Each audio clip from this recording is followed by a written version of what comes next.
Pues bueno,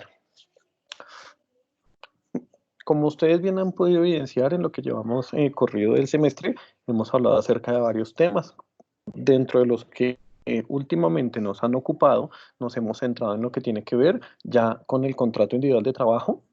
Primero hablamos acerca de un conjunto de generalidades en torno al mismo y en este momento estamos hablando acerca de la clasificación del contrato individual de trabajo, que fue básicamente lo que dejamos presentado la última vez que tuvimos sesión de clase.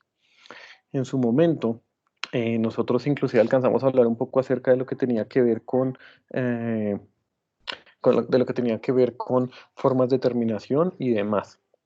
En este momento, en sus pantallas, en teoría, deben estar apareciendo las diapositivas con las que empezamos a trabajar la vez pasada, salvo porque le cambié el diseño, pero de resto es la misma diapositiva.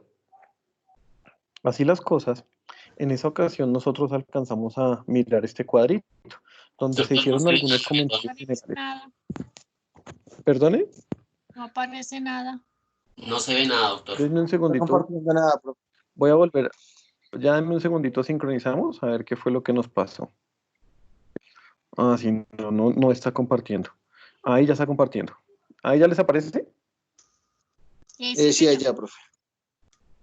Listo. Entonces vamos a pedir que cerremos micrófonos. ¿Listo?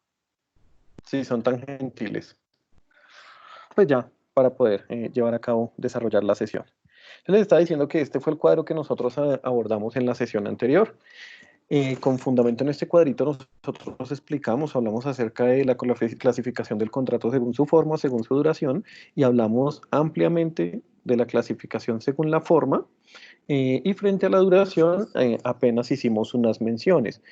Primero hicimos la precisión en torno a cuáles son los contratos que se nos van a dar en función del término de duración, pues enunciando apenas el contrato ocasional accidental o transitorio, el término fijo, el obra o labor determinada y el término indefinido.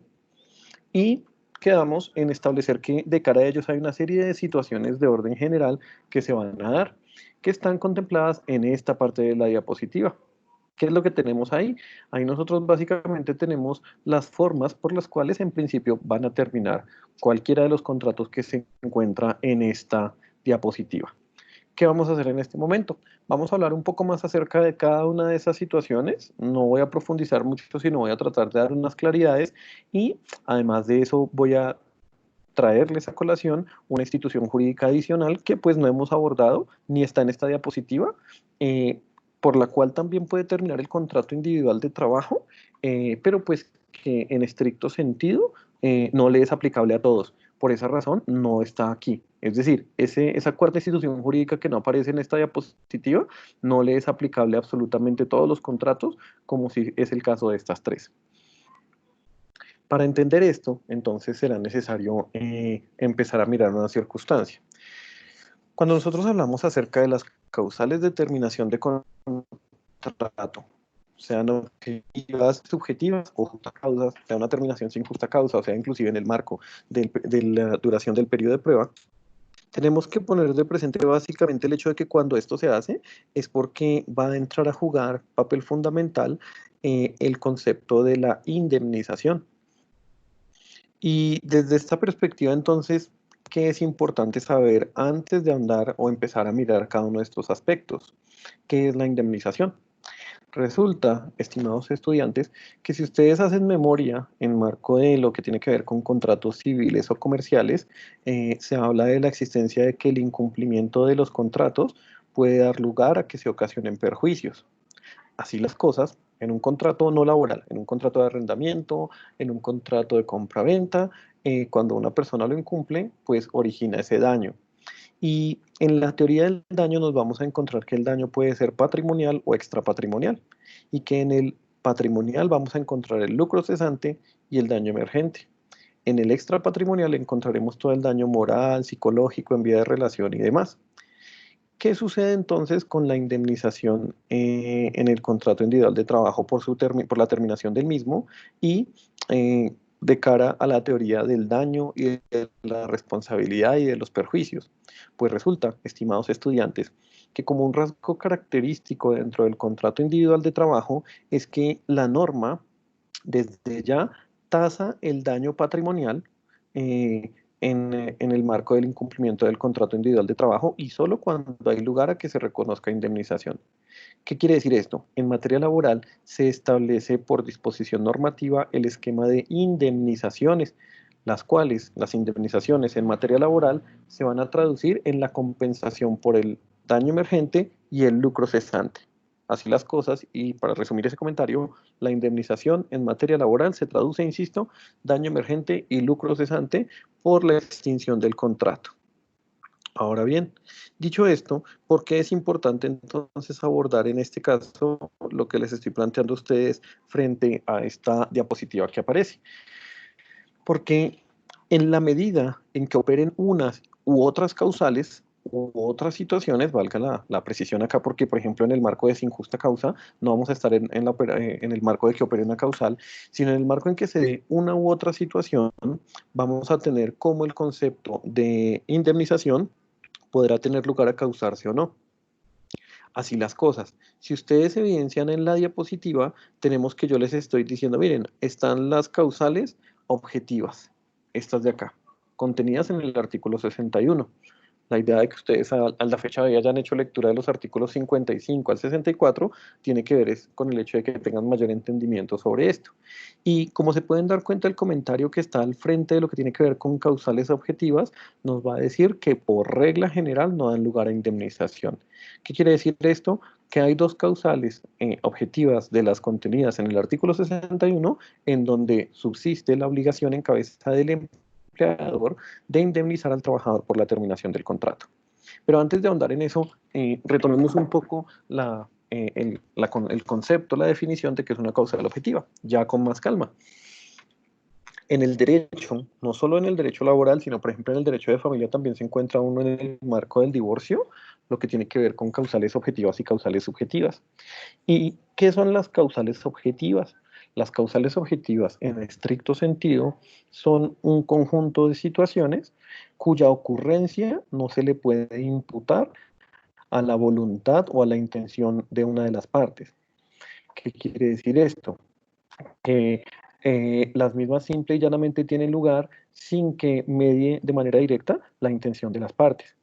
Ahora bien, si la situación es una circunstancia ajena a la voluntad de las partes, por esa razón, por regla general, no dan lugar a indemnización. Les voy a poner un ejemplo en un contexto pues alejado del tema jurídico y luego les voy a poner un ejemplo directamente asociado al tema jurídico para que ustedes me entiendan esta figura.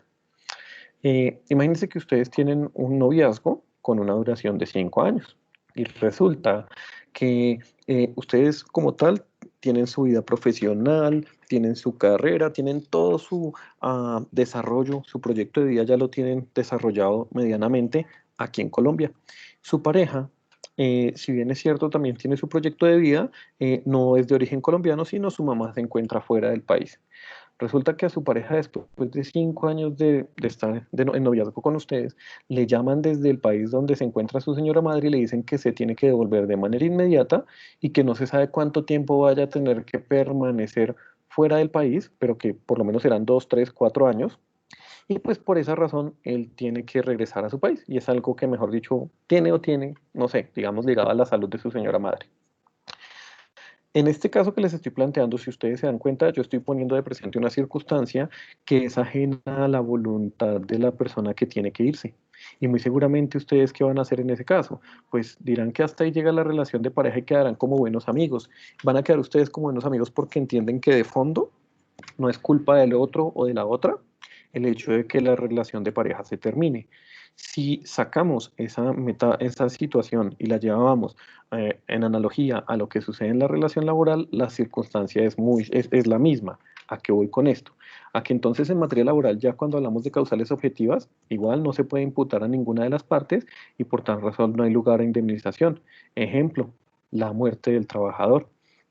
Si el trabajador fallece, el hecho de que él fallezca es una situación que obedece a una circunstancia propia de la naturaleza en la que ni el trabajador ni el empleador tienen, por decirlo de alguna forma, responsabilidad directa. simple y llanamente es una circunstancia que se da, y como no es imputable a ninguno de los dos, pero el contrato sí se va a terminar, no habrá lugar a que se tenga que pagar indemnización, en este caso a favor del trabajador. Asimismo va a pasar con la causal contenida en el mismo artículo 61, que tiene que ver con el vencimiento del término del plazo fijo pactado, el cumplimiento de la hora labor contratada, el mutuo acuerdo, la sentencia judicial, etcétera, etcétera, etcétera. Salvo por dos casos puntuales que van a ser, digamos, la excepción a esa regla general. Por eso, como se dan cuenta dentro de la diapositiva, se dice, por regla general no dan lugar a indemnización. Quiere decir que hay una o unas excepciones. Y para el caso en particular, dentro del artículo 61 nos vamos a encontrar como causales de terminación del contrato en el 61 lo que tiene que ver con la liquidación, disolución y liquidación o cierre definitivo del establecimiento, y el cierre del establecimiento por un periodo superior a 120 días. Estas dos van a ser causales objetivas de terminación.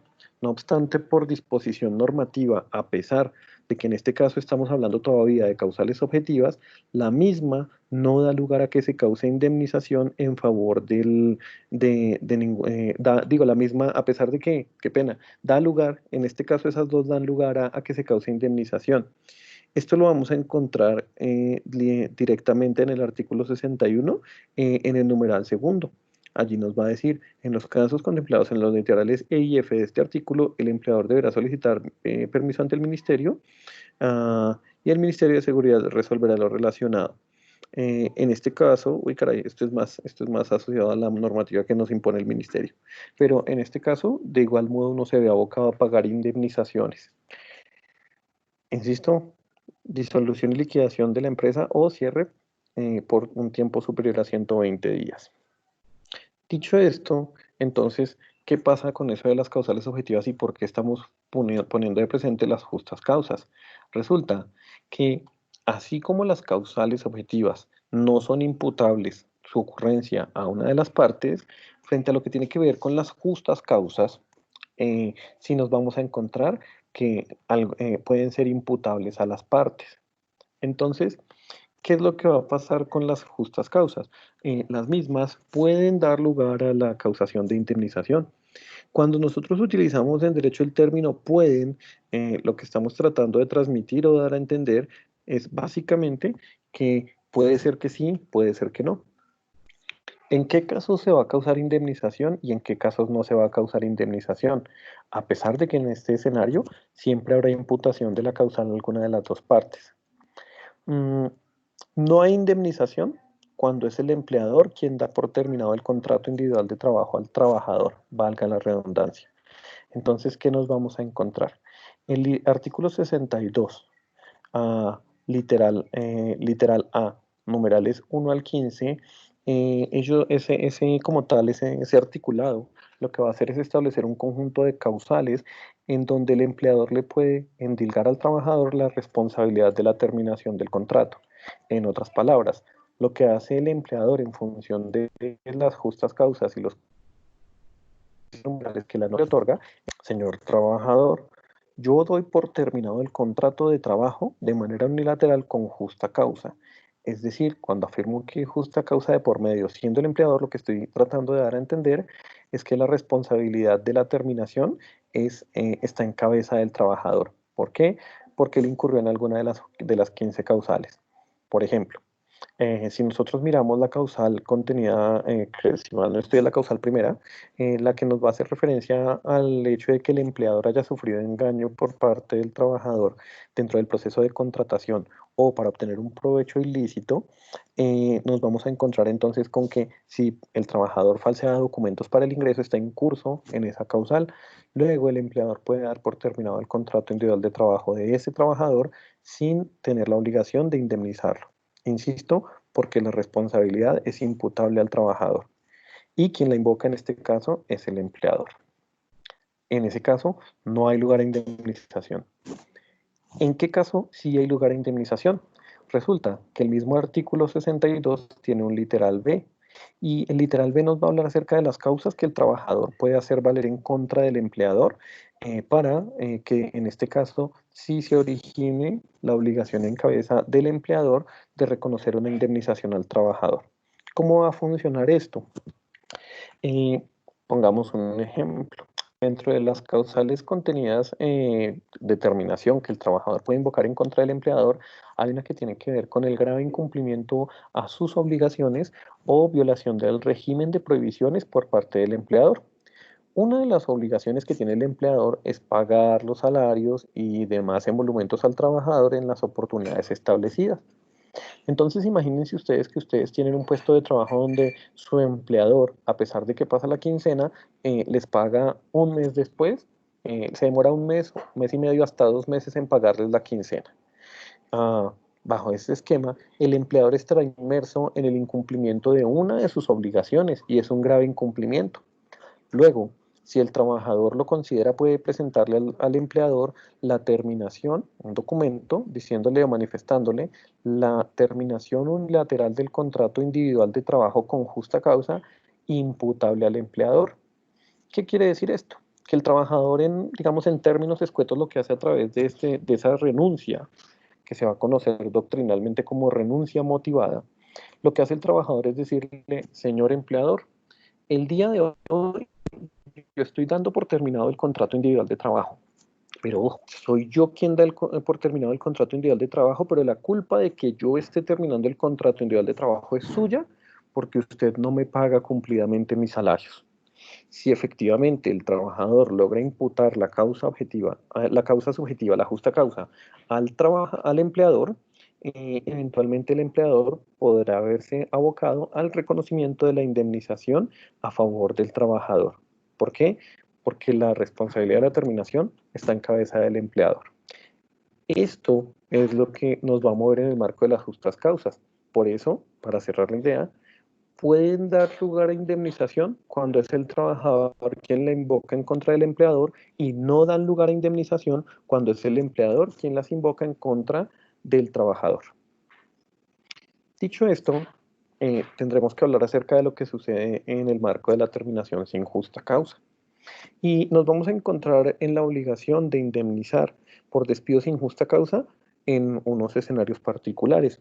El primero de ellos, cuando de manera directa el empleador lo manifiesta. El empleador de manera directa llega y dice: ¿sabe qué? Yo termino el contrato individual de trabajo sin justa causa. Y como termino el contrato individual de trabajo sin justa causa, le solicito gentilmente, por favor, cuando pase por su liquidación, de una vez le vamos a hacer el pago de su indemnización por despido injustificado.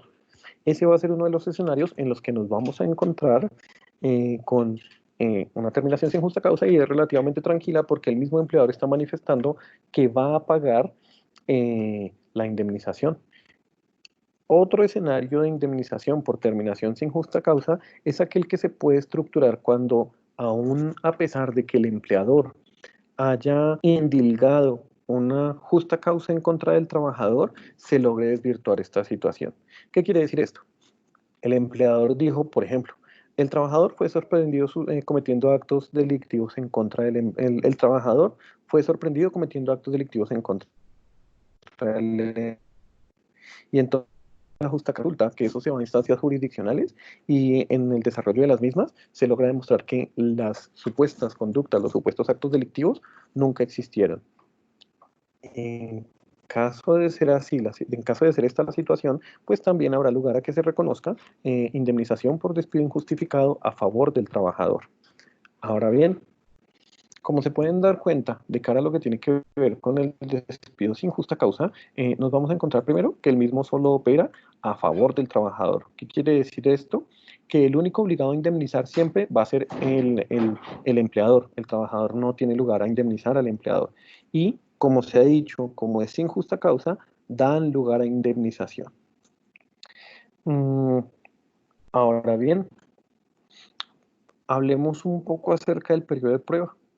Y lo primero que tenemos que hacer con el periodo de prueba es entrar a explicar por qué el periodo de prueba no aparece por acá, porque el periodo de prueba no aparece en la presentación anterior por ningún lado. Resulta, estimados estudiantes, que si ustedes recuerdan, cuando nosotros hablábamos acerca del contrato escrito, los requisitos como tal que nos exigía la norma nos decía, además de las cláusulas que pacten las partes, tendrá que contener por lo menos las siguientes. Y resulta que dentro de las siguientes, la norma en ningún momento nos decía que el periodo de prueba sea una cláusula que deba estar estipulada dentro del contrato escrito. Así las cosas, el periodo de prueba no opera en todos los casos ni para todos los contratos. Primero, si no se pacta, no va a operar. Así de sencillo.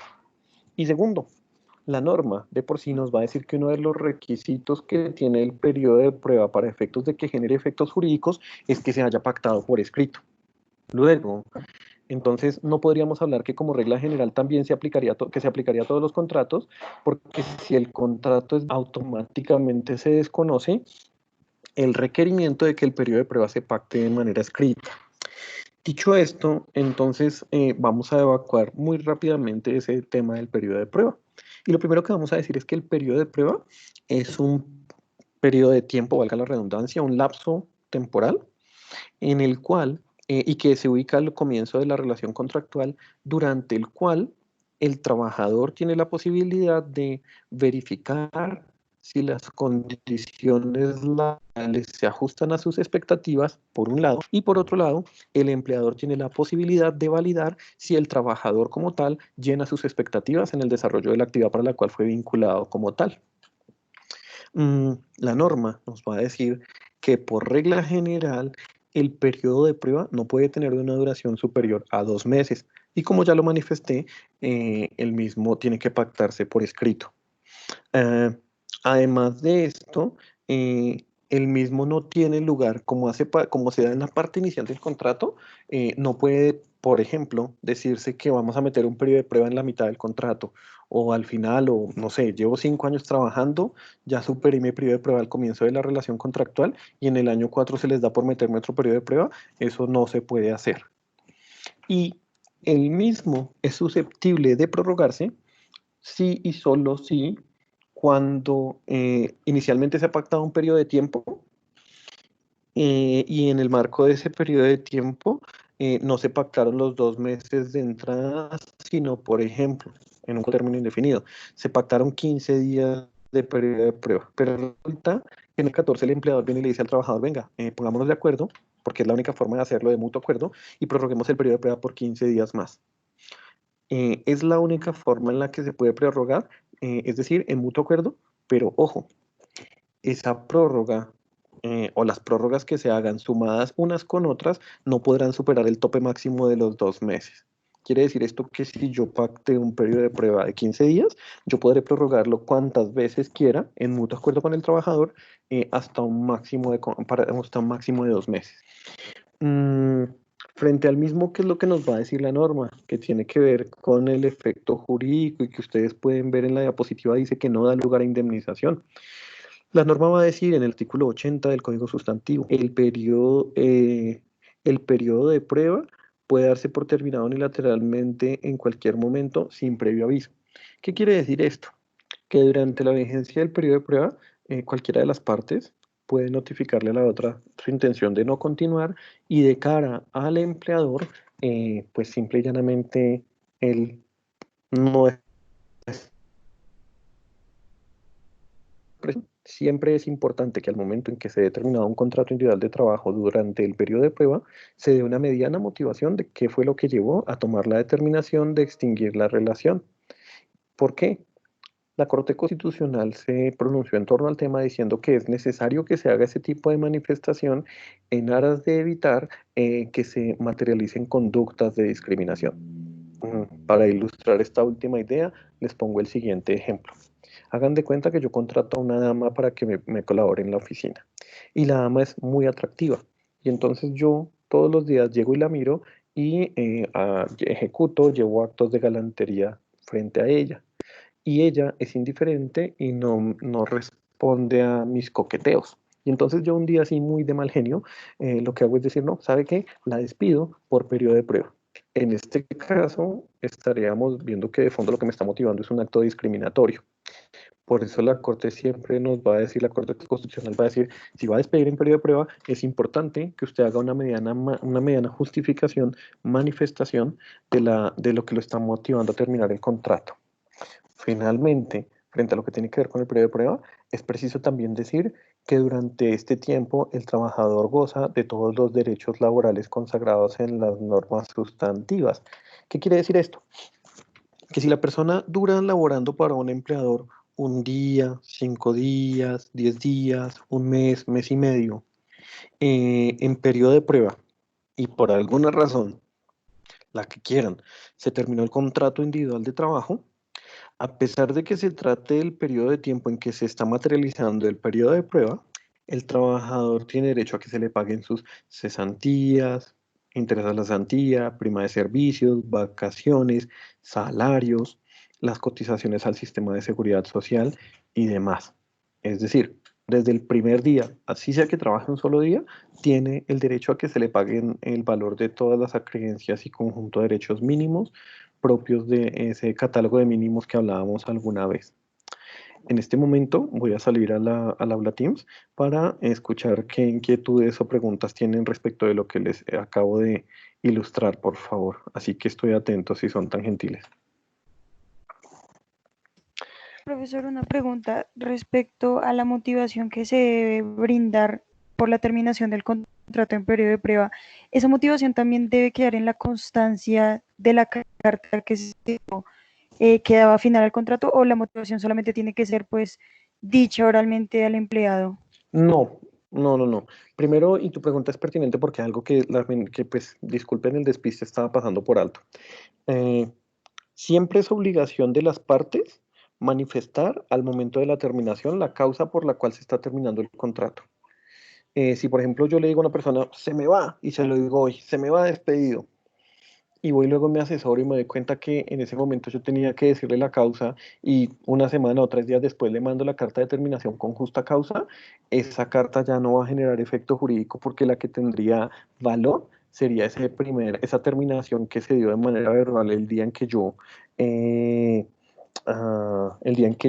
le haya notificado la terminación. Ahora, tú me decías frente al periodo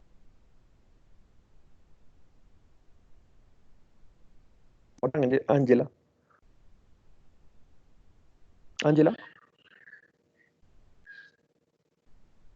Ángela. Hanna, Ok. Hanna, Miranda, ¿me repites por favor lo que me planteaste? Me fui por otro lado, discúlpame. no, profesor, tranquilo. Lo que pasa es que mi duda va al hecho de si esa motivación que se le brinda al empleado debe constar por escrito o solamente con el hecho de decírselo oralmente ya basta. No, lo más sano, lo que pasa es que la norma no exige como tal que eso quede por escrito. Inclusive, cuando uno habla del tema de justas causas, la norma no le va a exigir, tiene que ser por escrito la terminación. ¿Cuál es el problema de que no quede por escrito? Demostrar. Entonces, por ejemplo, tú podrías decir, mire, esta persona me despidió sin justa causa y él te va a decir, no, yo la despedí en periodo de prueba porque usted era mala, por ejemplo. Y ahí dirá por qué. ¿Sí me voy a entender? Pero el problema es cómo demuestra eso ante un juez. Porque tú podrás Sí, decir, no, él nunca me dijo eso. ¿Sí me voy a entender?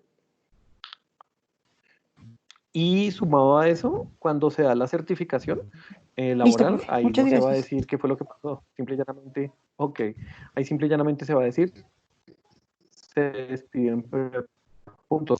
Rafael Hermeson me dice en el chat, y si el trabajador fallece en ejercicio de sus funciones, mi estimado Rafael, si el trabajador fallece en ejercicio de sus funciones, hay lugar a la terminación del contrato sin que se cause indemnización alguna, y lo que usted me pregunta tiene que ver con un tema de pensiones. Se va a llamar eventualmente pensión de sobrevivientes, pero eso es un tema asociado al sistema de seguridad social integral. Entonces, digamos que no voy a ahondar ahí, pues porque no es del resorte de nuestra asignatura en este momento. ¿Listo? Doctor, una pregunta, y si de pronto en el periodo de prueba el trabajador sufre un accidente y este Pues señor, el empleador, le da dar por terminado el contrato porque simplemente estaba en periodo de prueba y de la misma forma pues tampoco el trabajador cumplió con las expectativas que él tenía. Luis Gabriel, ¿cierto? Sí, señor. Pues mi estimado estudiante, nada, recuerde que ahí opera el Fuero de Estabilidad Laboral reforzada. En este caso va a primar como tal esa estabilidad, porque es una persona que en principio se puede estar eh, encontrando inmersa en una situación de debilidad manifiesta. Súmele a ese hecho que además, si el empleador fue cumplido sus obligaciones, la ARL debe estar adelantando algún tipo de tratamiento o algún tipo de gestión médica, entonces él se ve amparado por el fuero de estabilidad laboral reforzada. Para que se hagan una idea, y les pongo un referente. Esta situación es muy similar a la que se suscitaría, por ejemplo, si durante el periodo de prueba la trabajadora queda en estado de embarazo o el trabajador demuestra que su cónyuge o compañera permanente depende económicamente de él y está en estado de gestación.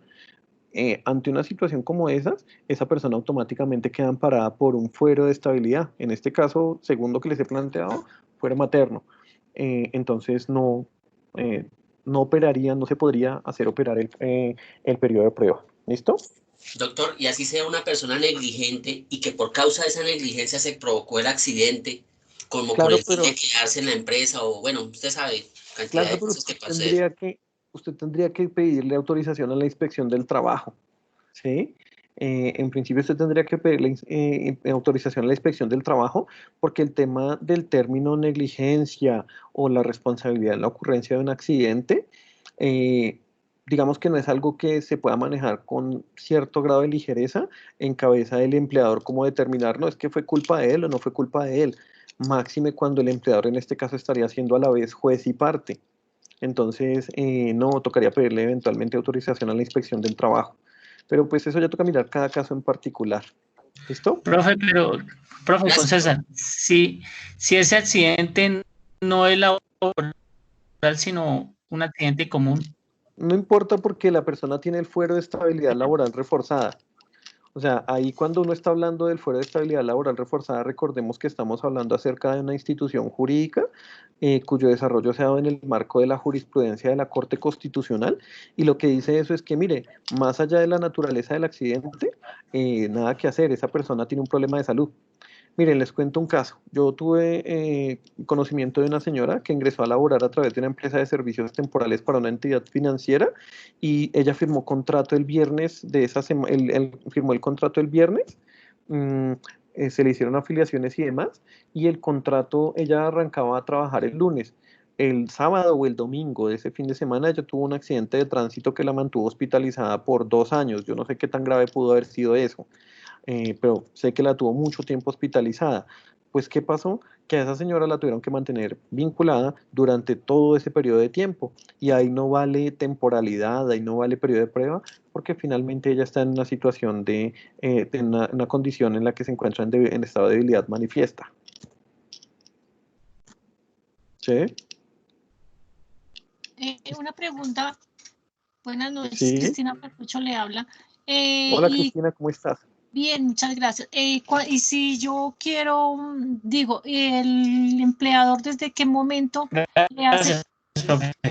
desde qué momento le hace firmar el contrato laboral al empleado? ¿Desde que se termina el periodo de prueba o desde el primer momento en que inició? No. Generalmente el periodo de prueba queda consignado en el contrato individual de trabajo.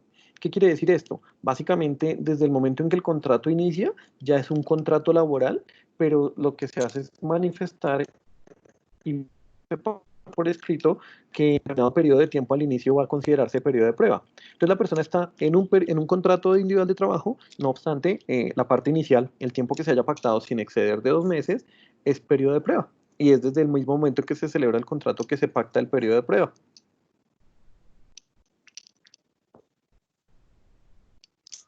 Gracias.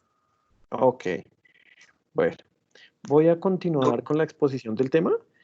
Última pregunta de la persona que me está Sí, interviniendo en claro. este momento. Sí, Y señor. continuamos, ¿listo? Tranquilo, no se preocupe. Sí, señor, qué pena, doctor. Es que su merced nos había mencionado que hay 2 eventualidades en las que opera la indemnización en el despido sin justa causa. Entonces, sí, por favor, No, podría no, repetir no. la segunda. No. En el despido sin justa causa. Bueno, les decía 2 eventualidades. Una, cuando el empleador de manera directa dice la terminación de contrato es sin justa causa. Cuando el empleador de manera directa dice terminación de contrato sin justa causa, nada, hasta ahí. Hay lugar a indemnización y ese es el camino, digamos, sencillo. El otro escenario es cuando, a pesar de que se endilgó la existencia de una justa causa, o se intentó endilgar la existencia de una causal objetiva, a pesar de que se hizo, se logró demostrar por algún medio que eso no fue real. Entonces, lo que yo les ponía como ejemplo, haga de cuenta que a usted le dicen, venga, hoy lo despido con justa causa porque es que usted fue sorprendido cometiendo actos inmorales al interior de la empresa. Y entonces, el que para su empleador usted cometió de tal gravedad que llevó a la terminación del contrato, era que usted le estaba dando un pico a una dama dentro de la empresa. Ese es el acto súper inmoral. Usted se va y pelea esto ante un juez, ante la jurisdicción, y el juez dice, venga, pues inmoral no es que sea, y mucho menos tan grave no alcanza a ser como para que se termine el contrato. Si el juez tuviera esa consideración, estaríamos ante el hecho de que a pesar de que el empleador inicialmente imputó una justa causa, al verse la misma desvirtuada, automáticamente opera la indemnización por despido injustificado. Esos son como los dos escenarios. Listo, doctor. Muchísimas gracias. Bueno, entonces ya con esa pregunta voy a regresar a la presentación para seguir desarrollando el tema que tengo para ustedes el día de hoy. Hablemos acerca de los contratos en particular. El primero de ellos que vamos a abordar es el contrato ocasional, accidental o transitorio. Ese es el nombre de ese contrato, literalmente. Así se llama, contrato ocasional, accidental o transitorio. No es que la división implique la existencia de tres tipos de contrato distintos, no. Ese es un solo contrato. ¿Y qué pasa con el contrato ocasional, accidental o transitorio? El contrato ocasional, accidental o transitorio va a caracterizarse básicamente por dos situaciones. La primera de ellas, que el mismo máximo puede durar 30 días o un mes, como ustedes lo quieran ver. La duración máxima es de 30 días. Si tiene una duración superior a un mes, ya podría uno estar pensando, puede uno afirmar que no se trata de un contrato ocasional, accidental o transitorio. Y segundo rasgo característico de este tipo de contrato, que esto también lo establece la norma. Esto va a estar en el artículo 6º del Código Sustantivo. ¿Y qué nos va a decir de ese segundo rasgo? Que las actividades que se desarrollan en virtud de este contrato son ajenas a las que el empleador no tiene que ver con su objeto o su actividad principal. Para el caso voy a poner dos ejemplos en el que uno nos va a responder al hecho de que sí hay contrato ocasional, accidental o transitorio y el otro no. Primer ejemplo.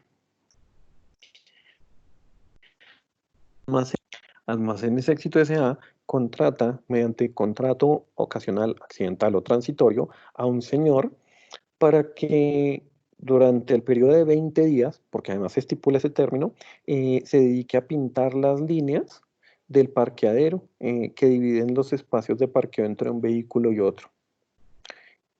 En ese caso que les estoy planteando, estamos ante un contrato ocasional, accidental o transitorio. ¿Y por qué en ese caso estamos ante un contrato ocasional, accidental o transitorio? Porque se cumplen los dos requisitos. El contrato ni siquiera dura 30 días. En este caso estamos diciendo que dura 20 días, entonces cumplido el requisito de la duración. Y segundo, porque además se trata de actividades ajenas a las que desarrolla el empleador. Si ustedes hacen el análisis, se van a dar cuenta que el objeto social, la actividad que desarrolla Almacenes Éxito, nada tiene que ver con pintar, con construir, con nada de eso. La actividad que desarrolla Almacenes Éxito, como tal, se liga a la comercialización de bienes y servicios. Punto. Razón por la cual la que estaría desempeñando el señor de nuestro ejemplo no es conexa ni tiene nada que ver con la del almacén. Luego, ahí sí hay contrato ocasional, accidental o transitorio. Ejemplo 2, para que ustedes entiendan por qué es tan importante hacer estas precisiones. La misma empresa, Almacenes Éxito, contrata a una dama para que durante el periodo de 20 días funja como impulsadora de un producto de aquellos que se comercializa al interior del almacén. Entonces, aquí no vamos a estar ante un contrato ocasional, accidental o transitorio. ¿Y por qué no vamos a estar ante un contrato ocasional, accidental o transitorio? Básicamente, Porque a pesar de que el contrato tiene una duración de 20 días, es decir, cumple ese primer requisito de no ser de más de 30 días, cuando revisamos el segundo requisito no se cumple, porque la dama que es contratada para fungir como impulsadora de un determinado producto va a desempeñar una actividad que es conexa, inherente a la que desarrolla Almacenes Éxito. ¿Qué quiere decir esto?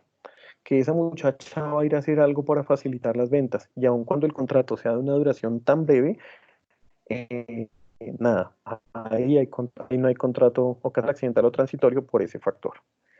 Eh, no sé si hasta aquí tengan alguna pregunta o puedo avanzar al siguiente tipo de contrato, por favor. Me genera una Ok, pregunta. cuénteme, por favor. Si en el caso de que el objeto del contrato no se cumpla en el término establecido, ¿se puede prorrogar a máximo a 30 días o se puede prorrogar más tiempo sin que cambie de ser contrato No, ocasional a transitorio? lo que va a decir la norma es que su duración total es o sea, no puede ser de más de un mes de duración. Inclusive les voy a leer el artículo. Artículo sexto va a decir trabajo ocasional, accidental o transitorio es de corta duración y no mayor de un mes, que se refiere a labores distintas de las actividades normales del empleador. En ese caso, si el contrato excede el mes, automáticamente deja de ser un contrato ocasional, accidental o transitorio y puede eventualmente estar tomando dimensiones de un tipo contractual distinto. Entonces, no sé, si se dice lo prorrogo por 30 días, entonces ya no estaríamos hablando de accidental, ocasional, accidental o transitorio, sino eventualmente de un término fijo, por ejemplo. ¿Listo? Ah, ok. Listo, Profe, si gracias. ese contrato se ve, digamos, va por 20 días y el empleador lo contrata después por un lazo de 2 días después, vuelve y lo contrata. Ahí no hay como un contrato, eh, eh, ¿cómo digo yo? Como un contrato ya verídico o especificado, o eso es un No, contrato nacional normal.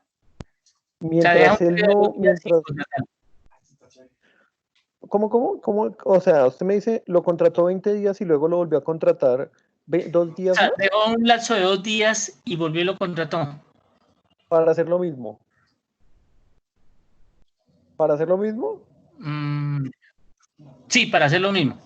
eventualmente uno podría afirmar a través de la aplicación de la primacía de la realidad que ahí no hay un contrato ocasional, accidental o transitorio, sino que es un contrato de otra naturaleza, el cual se intenta es maquillar, camuflar, disfrazar en función de su duración. Pero eso ya sería un tema que tocaría mirar el caso puntual. Mm, ¿Listo? Voy a continuar con la exposición porque sé que Profe, con lo que les profe, voy a... discúlpeme, profe Gabriel Gutiérrez, discúlpeme ahí, pues la otra vez lo interrumpí inadecuadamente. Ahorita, pues discúlpeme, algo importante que creo. Profe, ¿qué pasa con la seguridad social de ese empleado viendo que es tan dispendioso una vez se afilia No, la con tiene que solo? pagar. El empleador la tiene que pagar. El empleador, por eso les decía hace un rato, con un solo día laborado, el empleador ya tiene la obligación de asumir el valor de todas las acreencias laborales. Si es un trabajador de 20 días y que la afiliación, eso lo tiene que hacer el empleador. Yo sé que puede ser súper dispendioso, pero por Porque ejemplo, ¿ah? eso no, por ejemplo, Gabriel, se le cerró cuando el pasa, audio. cuando pasa del régimen contributivo al régimen, del régimen subsidiado al contributivo, Gabriel, se le está cerrando el audio. se cierra el audio. No es de un día para otro lo de pasar a una persona del régimen subsidiado al contributivo, no es tan fácil, las empresas no lo No, hacen. eso es fácil. Pues eso es fácil porque lo que tiene que hacer el empleador es simple y llanamente hacerle al trabajador diligenciar la afiliación a EPS y a caja de compensación y mandar radicar los formatos. Y entonces el tema está es en la radicación de formatos que ya dependerá de la diligencia del empleador. Pero digamos que el argumento de que no sea fácil no es un argumento válido porque póngase en la siguiente situación. Contrate usted a una persona sin por lo menos llevar a cabo la afiliación a la ARL y se va a dar cuenta que si esa persona se le muere, usted la tiene que pagar completa. Uno. Dos, esa persona que hoy de pronto no le dice nada a usted por un mes, por 20 días, por 15 días, puede resucitarle a la vuelta de 20, 30 años, 40 años, para que le realice las cotizaciones al sistema de seguridad social en pensiones no realizadas, y a pesar de que pase tanto tiempo, usted se puede ver obligado a hacerlo después de. Entonces el asunto no es que no sea sencillo. Eventualmente puede convertirse en un tema medianamente engorroso para el trabajador en algunos temas cuando se da la transición de subsidiado a contributivo. Y no obstante eso, en la actualidad ya no es tan denso, porque cuando usted se queda sin puesto de trabajo, automáticamente pasa a ser del régimen subsidiado dentro de la EPS que lo venía, con la que venía usted teniendo su afiliación. Entonces no es tan del otro mundo, sino que pues lo que sí se tiene que hacer es muy juicioso la tareita de firme afiliaciones y vaya y radique eso directamente ante las entidades. Ya que si por alguna razón usted no lo hace y sucede algo, el que va a responder es usted con su bolsillo, como empleador. ¿Me hago entender, Gabriel? Sí, sí, sí, señor, sí le entiendo, pero entonces en ese caso, Gabriel, se le cerró otra vez el sí, audio. sería mejor utilizar la prestación de servicio, la modalidad de prestación de No, servicio y pedirle que él mismo mire, Gabriel, esa modalidad, la modalidad de prestación de servicios también es muy riesgosa, pero es algo que en este momento, digamos, no voy a entrar a ahondar, porque digamos que el tema de la prestación de servicios es buscar una manera de disfrazar la relación laboral. En ocasiones, en otras ocasiones sí puede funcionar, no quiero decir que ese sea un absoluto. Tiene uno ya que mirar los pormenores de la relación para establecer si efectivamente aplica para prestación de servicios o si definitivamente va a convertirse eso en una relación laboral disfrazada. Entonces ya toca mirar el caso en particular. Voy a continuar con la exposición y pues ya vuelvo para que sigan ustedes formulando sus preguntas. ¿Listo? Mm, Siguiente contrato. Como se pueden dar cuenta, con este ya nos vamos un poco más extensos, ¿sí? Cuando nosotros hablamos del contrato individual, el contrato individual de trabajo a término fijo, tenemos que hacer algunas precisiones. Primero, una de carácter conceptual, con la finalidad de entender de fondo qué es esto del contrato a término fijo. Y segundo, pues vamos a hablar acerca de su clasificación y las características. No voy a irme todavía por este lado, por el lado de clasificación y características, sino vamos a hablar acerca de eso del contrato a término fijo.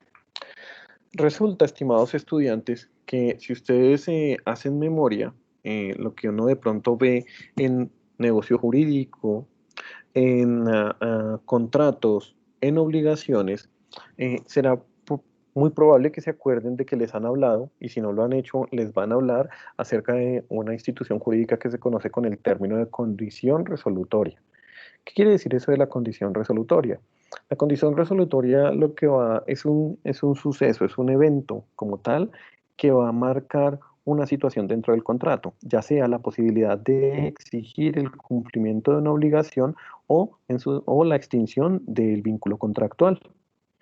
Bajo este evento, yo recuerdo que en mis clases como tal de pregrado, las condiciones resolutorias podían ser dos. Y en este caso eran inclusive les decían condiciones, obligaciones modales. Y entonces decían que habían unas sujetas a plazo y otras a condición.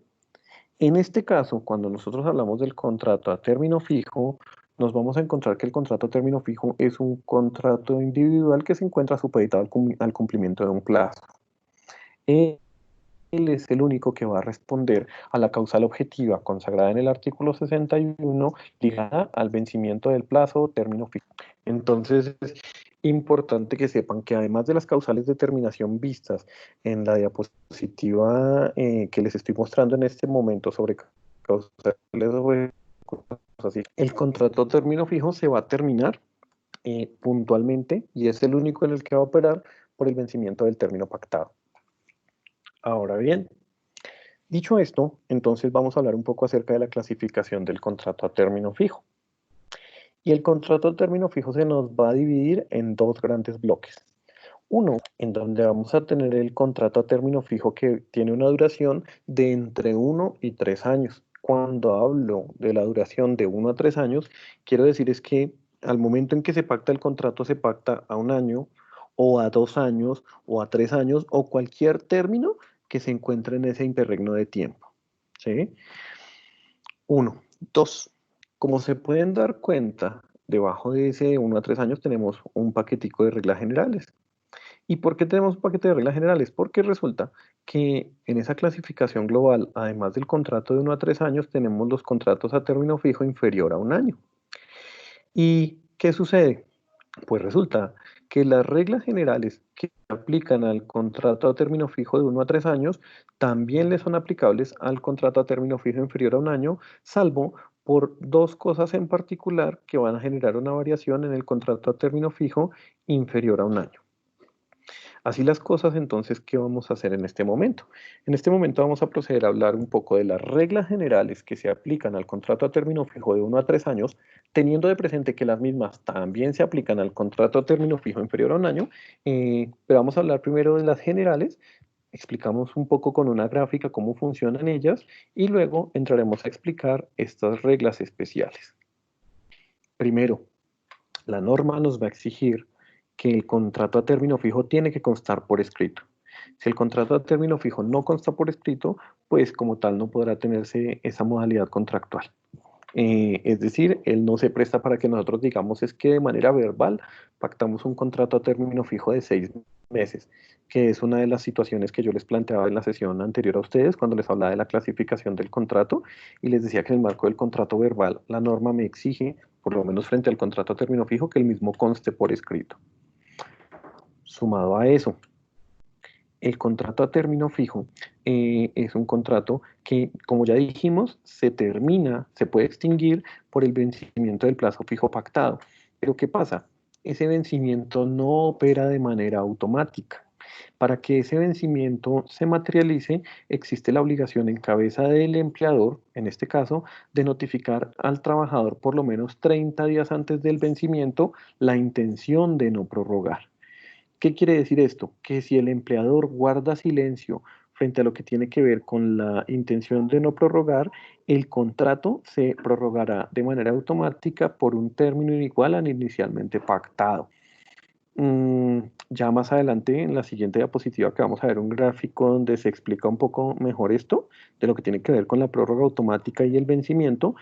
También vamos a abordar un tema ligado a lo que se asocia a el cómputo de términos. Mujer, dame un segundito. Ten tu pregunta ahí. Yo termino de hacer unos comentarios frente a este y ya salgo para que me escuchen, para escuchar sus preguntas. Porque pues inclusive tengo una gráfica para explicar esto. Bueno, de pronto viendo la gráfica podamos aclarar cosas y si no, espero tu pregunta. Qué pena contigo. Y eso sí te pido cierra el micrófono que por ahí se escucha como ruido de fondo, por favor. Entonces, dicho esto, el contrato a término fijo se va a prorrogar de manera automática y lo que va a requerir es que las partes manifiesten, sobre todo en este caso el empleador, su intención de no prorrogarlo por lo menos 30 días, con no menos de 30 días de antelación al vencimiento. Ya les voy a ilustrar eso. Frente al periodo de prueba, disculpen que aquí faltó ese pedacito, vamos a hacer esa salvedad. Frente al periodo de prueba, nos vamos a encontrar que el periodo de prueba tiene una duración máxima de 2 meses. Ese se va a sujetar en el contrato de 1 a 3 años, pues se va a sujetar a la regla general. Denme un segundito porque aquí me faltó fue estipular que el periodo de prueba es el que tiene una duración máxima de 2 meses para que no haya contradicción. Pues el contenido de la diapositiva. Ofrezco una disculpa por el despiste, pero pues bueno, ahí tratamos de que quedara. Periodo de prueba, duración máxima de 2 meses. Siguiente característica. Su indemnización, es decir, la indemnización que se va a dar en caso de terminación sin justa causa, es equivalente a los salarios faltantes para el siguiente vencimiento.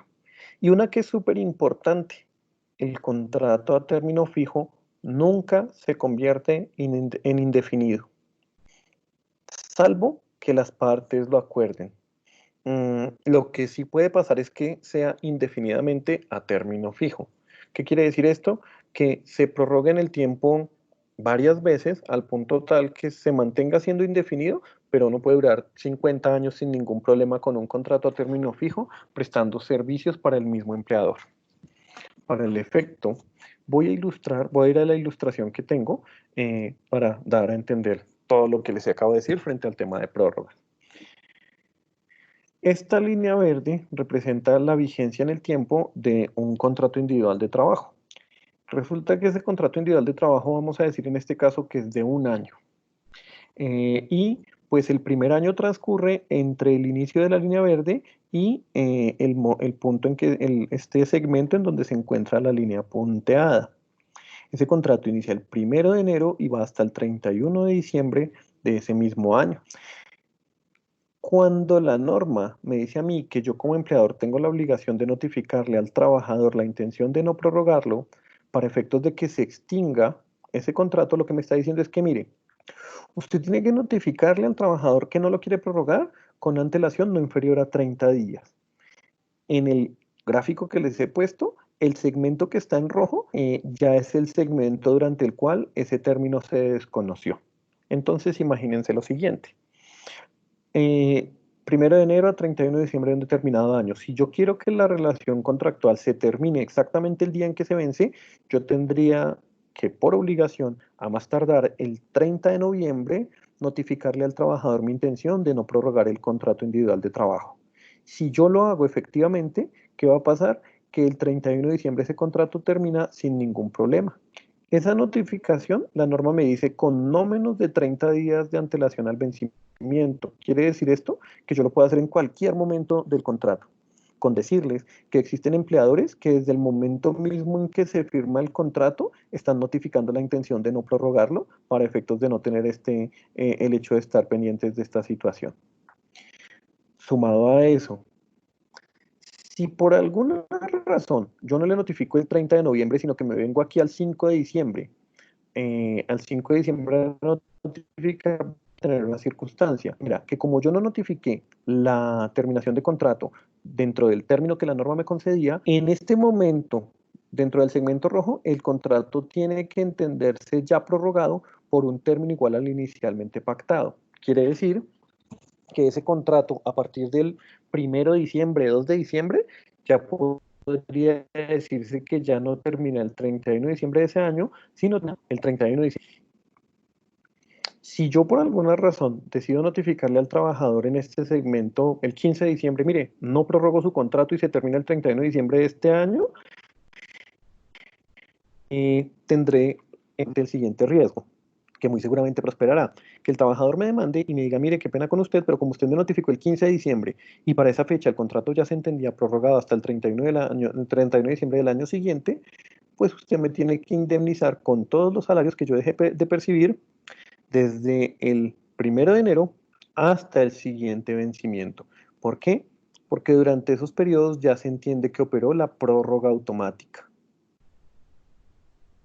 Ahora bien, ¿qué es importante decir acá? Y esta precisión la hago porque además en el aula virtual encuentran el material que estoy referenciando en el recuadro de la parte derecha de la pantalla, que tiene que ver con el cómputo de términos. Esta claridad la hago básicamente porque a lo largo de varios postulados en el marco del código sustantivo se van a encontrar este tipo de circunstancias. Cuando nosotros leemos el numeral primero de la 36, que es el que regula el contrato a término fijo, nos encontramos que ese artículo dice, si antes de la fecha del vencimiento del término estipulado, ninguna de las partes avisare por escrito a la otra su determinación de no prorrogar el contrato con una antelación no inferior a 30 días, este se entenderá renovado por un periodo igual al inicialmente pactado y así sucesivamente. Ojo, si se dan cuenta, la norma dice literalmente una antelación no inferior a 30 días.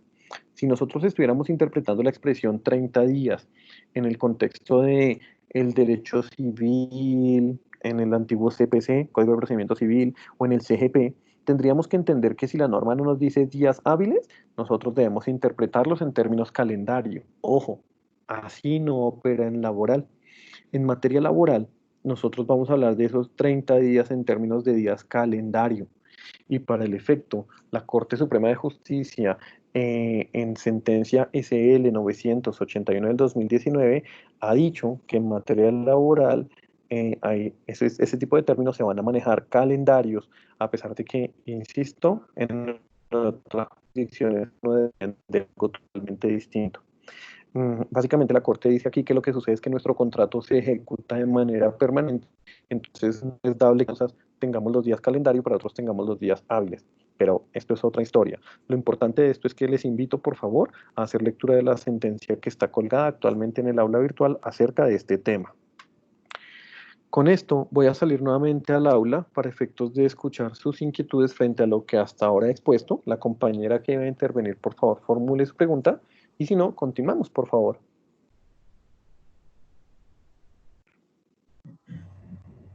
A ver, ¿quién está por ahí? Adriana, Hola Adriana, cuéntame, por favor. mi pregunta es si la motivación de la terminación del contrato se da porque sí, o sea, no tiene una razón, pues ninguna razón, y la persona acepta, uno puede presentar un recurso. No, si la terminación se da porque sí, se entiende que es una terminación unilateral sin justa causa.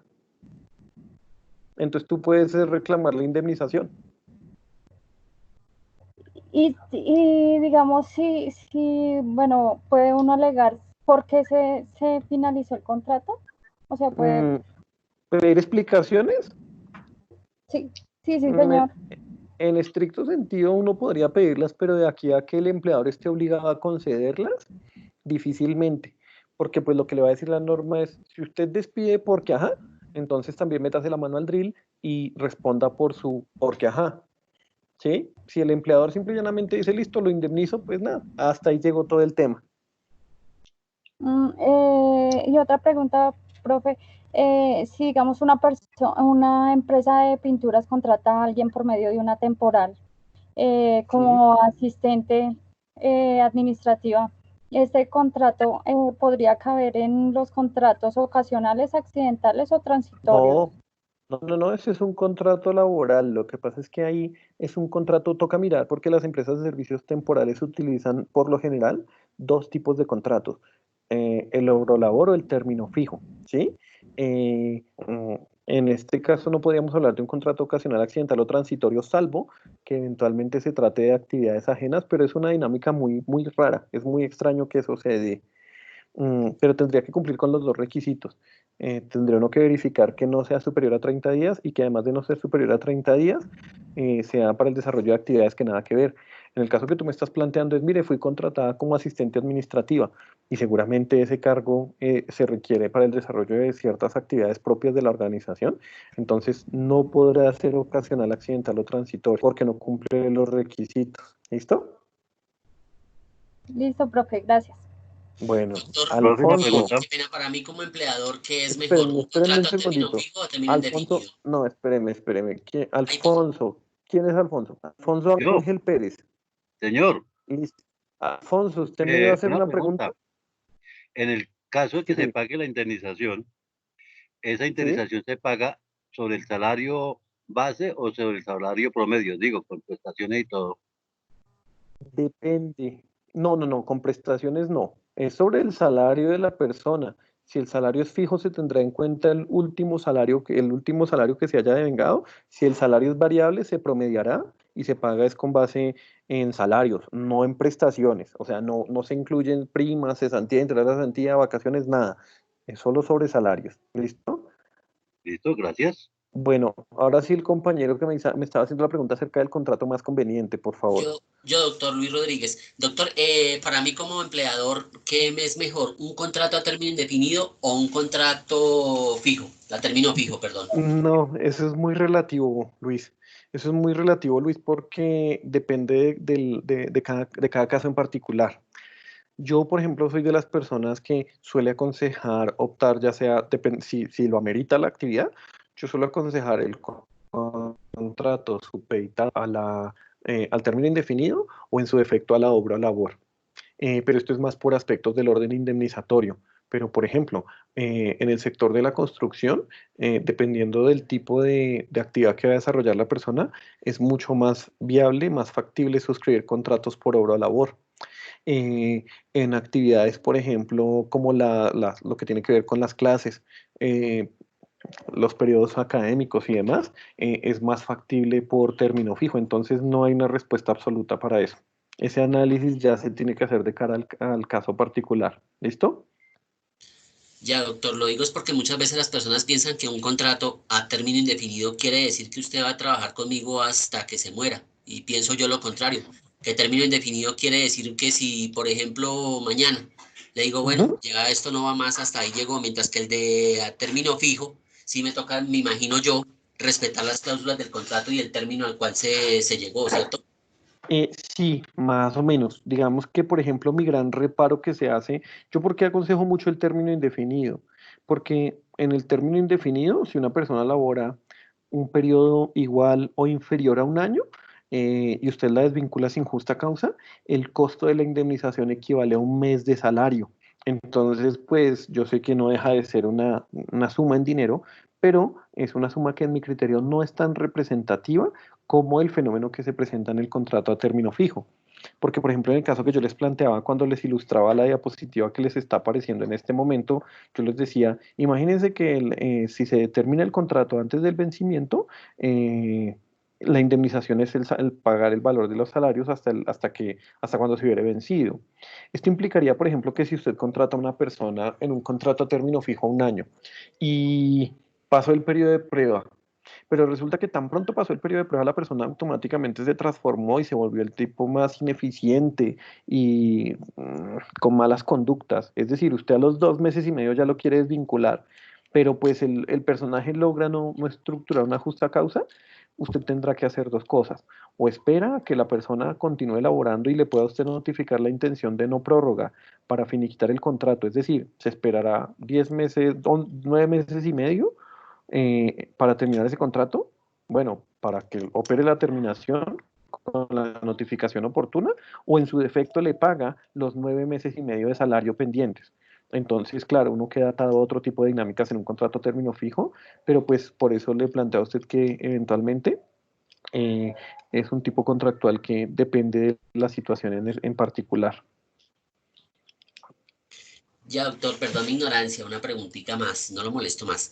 Si ese, en el término de ese contrato, perdón, ay, me moví, en el periodo en que el contrato a término fijo, digamos una trabajadora me resulta embarazada, ¿inmediatamente se convierte en término indefinido? No, nunca se va a convertir en término indefinido. Lo que va a pasar acá es que usted no puede notificar la intención de no prórroga, o si, por ejemplo, ya la notificó, haga de cuenta que estamos en ese contrato de 1 de enero a 31 de diciembre, y usted coge a la trabajadora y el 30 de noviembre le notifica la intención de no prórroga, y ella el 1 de diciembre le trae a usted el soporte de que se encuentra en estado de gestación, automáticamente ese contrato se prorroga. Es decir, no genera efectos jurídicos la notificación de no prórroga que usted le dio, porque en este caso ya se ve favorecida por la protección a la maternidad. Entonces, ahí sí, cuando pasa el tema de fueros, nada que hacer. Listo, doctor, muchas gracias. Bueno, una pregunta. Última pregunta, por favor, ¿listo? Y continúo.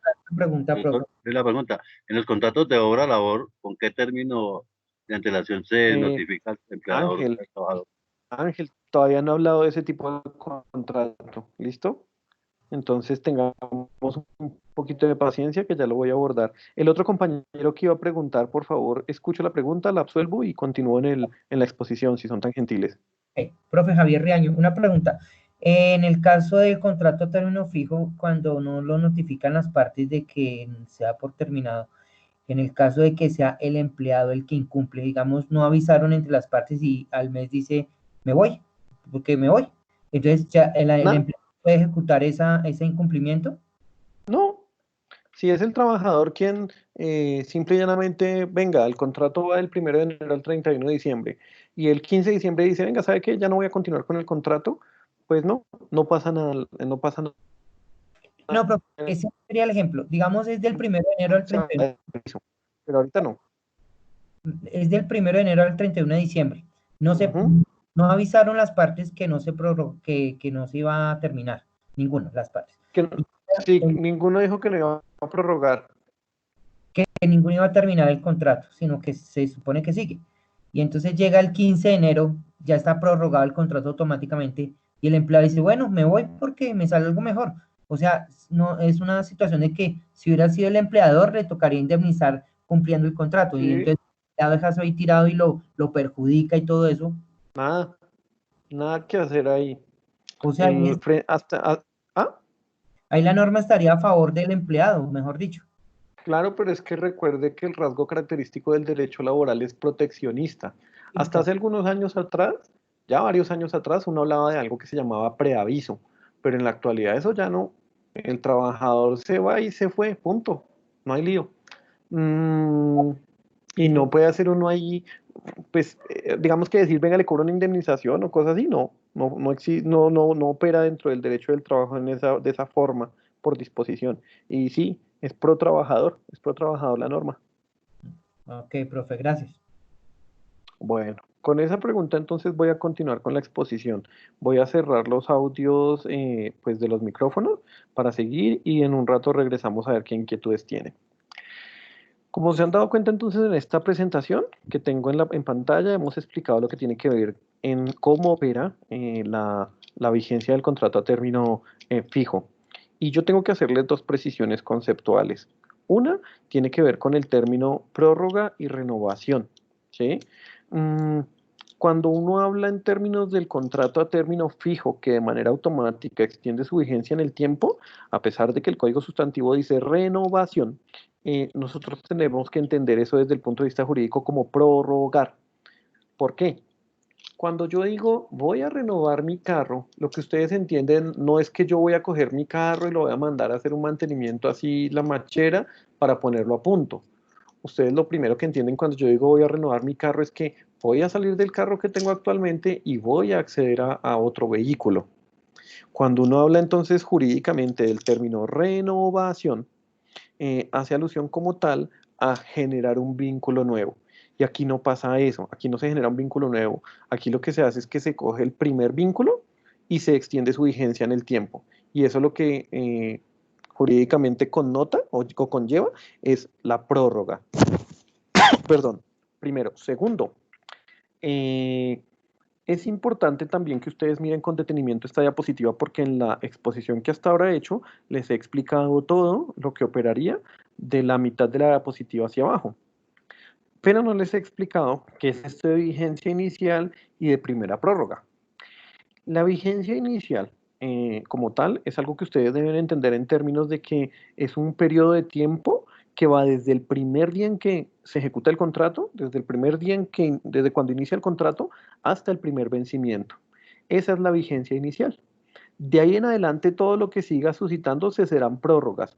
Aquí, por ejemplo, tengo primera prórroga, pero podemos tener, y ya se van a dar cuenta en la siguiente diapositiva, cómo podemos tener varias prórrogas sin ningún problema, pues que al no estar iniciando desde el primer día elaborado, sino simple y llanamente representar la continuación de un vínculo que ya existía, se llamarán prórrogas. Esto se los explico porque vamos a echar mano de esta precisión conceptual al hablar del contrato a término fijo inferior a un año. Regresemos a nuestra diapositiva en donde hablábamos de la clasificación. He expuesto lo que les he venido mostrando, pues vamos a hablar un poquito acerca del contrato término fijo inferior a un año. ¿Y qué va a pasar con el contrato término fijo inferior a un año? Tiene dos reglas especiales. ¿Cuáles son las dos reglas especiales? Primero, el contrato a término fijo inferior a un año es susceptible de que se den máximo 3 prórrogas por términos inferiores a un año. Es decir, de acuerdo con lo que les acabé de plantear hace unos pocos minutos, quiere decir que son la extensión que se va a dar después de que se vence la vigencia inicial. Ya les voy a también a explicar esto con una ilustración. Y nos va a decir que son 3 prórrogas por términos inferiores a un año, ya que la norma dispone que la cuarta prórroga no podrá ser inferior a un año. Va a ser mínimo ese término. Y cuando ella sea un año y empiece a prorrogarse automáticamente, pues va a salir automáticamente del escenario de término fijo inferior a un año para convertirse en un contrato a término fijo de un año. 1, 2. Esto ya se los voy a desglosar un poco más con la ilustración. Segundo, el periodo de prueba. La norma, frente al tema del periodo de prueba, nos va a decir que cuando el contrato es término fijo inferior a un año, el periodo de prueba no podrá ser superior a la quinta parte de la duración del total del contrato sin que esa quinta parte exceda de 2 meses. Entonces, ¿qué es lo que tiene que hacer uno con un contrato a término fijo inferior a un año para establecer el tiempo del periodo de prueba? Ustedes tienen el contrato a término fijo y lo primero que tienen que hacer es calcular a cuánto equivale una quinta parte. Entonces, imagínense que estamos en un contrato a término fijo de 6 meses. La quinta parte de 6 meses, si mi memoria no me engaña, son 36 días. En este caso, se aplica entonces el periodo de prueba de 36 días. ¿Por qué? Porque es el equivalente a una quinta parte. Ahora bien, si el contrato a término fijo no es, en este caso, de 6 meses, sino de un año no, de 11 meses, nos vamos a encontrar con que la quinta parte de 11 meses va a ser superior a 2 meses. Esa quinta parte vendrán siendo alrededor de 36 días, si mal no estoy. De 36 no, 66 días, qué pena con ustedes, ¿sí? Si la situación llegara a ser así, la quinta parte me da más de 2 meses. 66 días es más de 2 meses. Luego, entonces, yo aplicaré a ese contrato un periodo de prueba máximo de 2 meses. No puedo tener un periodo de prueba de más de 2 meses. Para el efecto, yo siempre para efectos prácticos les digo, miren, ustedes cuando tienen que entrar a pelear con esta situación, cuando el contrato es de hasta 10 meses, ustedes tendrán que entrar a hacer el cálculo de la quinta parte. ¿Por qué? Porque es que un contrato, una quinta parte de un contrato a 10 meses son 2 meses. Ahí no hay pierde. Y de ahí para adelante, si el contrato es de 10 meses y medio, 11 meses, o de ahí para adelante lo que ustedes quieran, pues ya sabrán que tienen el límite máximo de los 2 meses. Contrario censo, si el contrato es de 10 meses o menos, tendrán que aplicar el equivalente a la quinta parte. Dicho esto, vamos a mirar la ilustración de lo que tiene que ver con el contrato a término fijo y cómo opera el tema de sus prórrogas. Aquí está.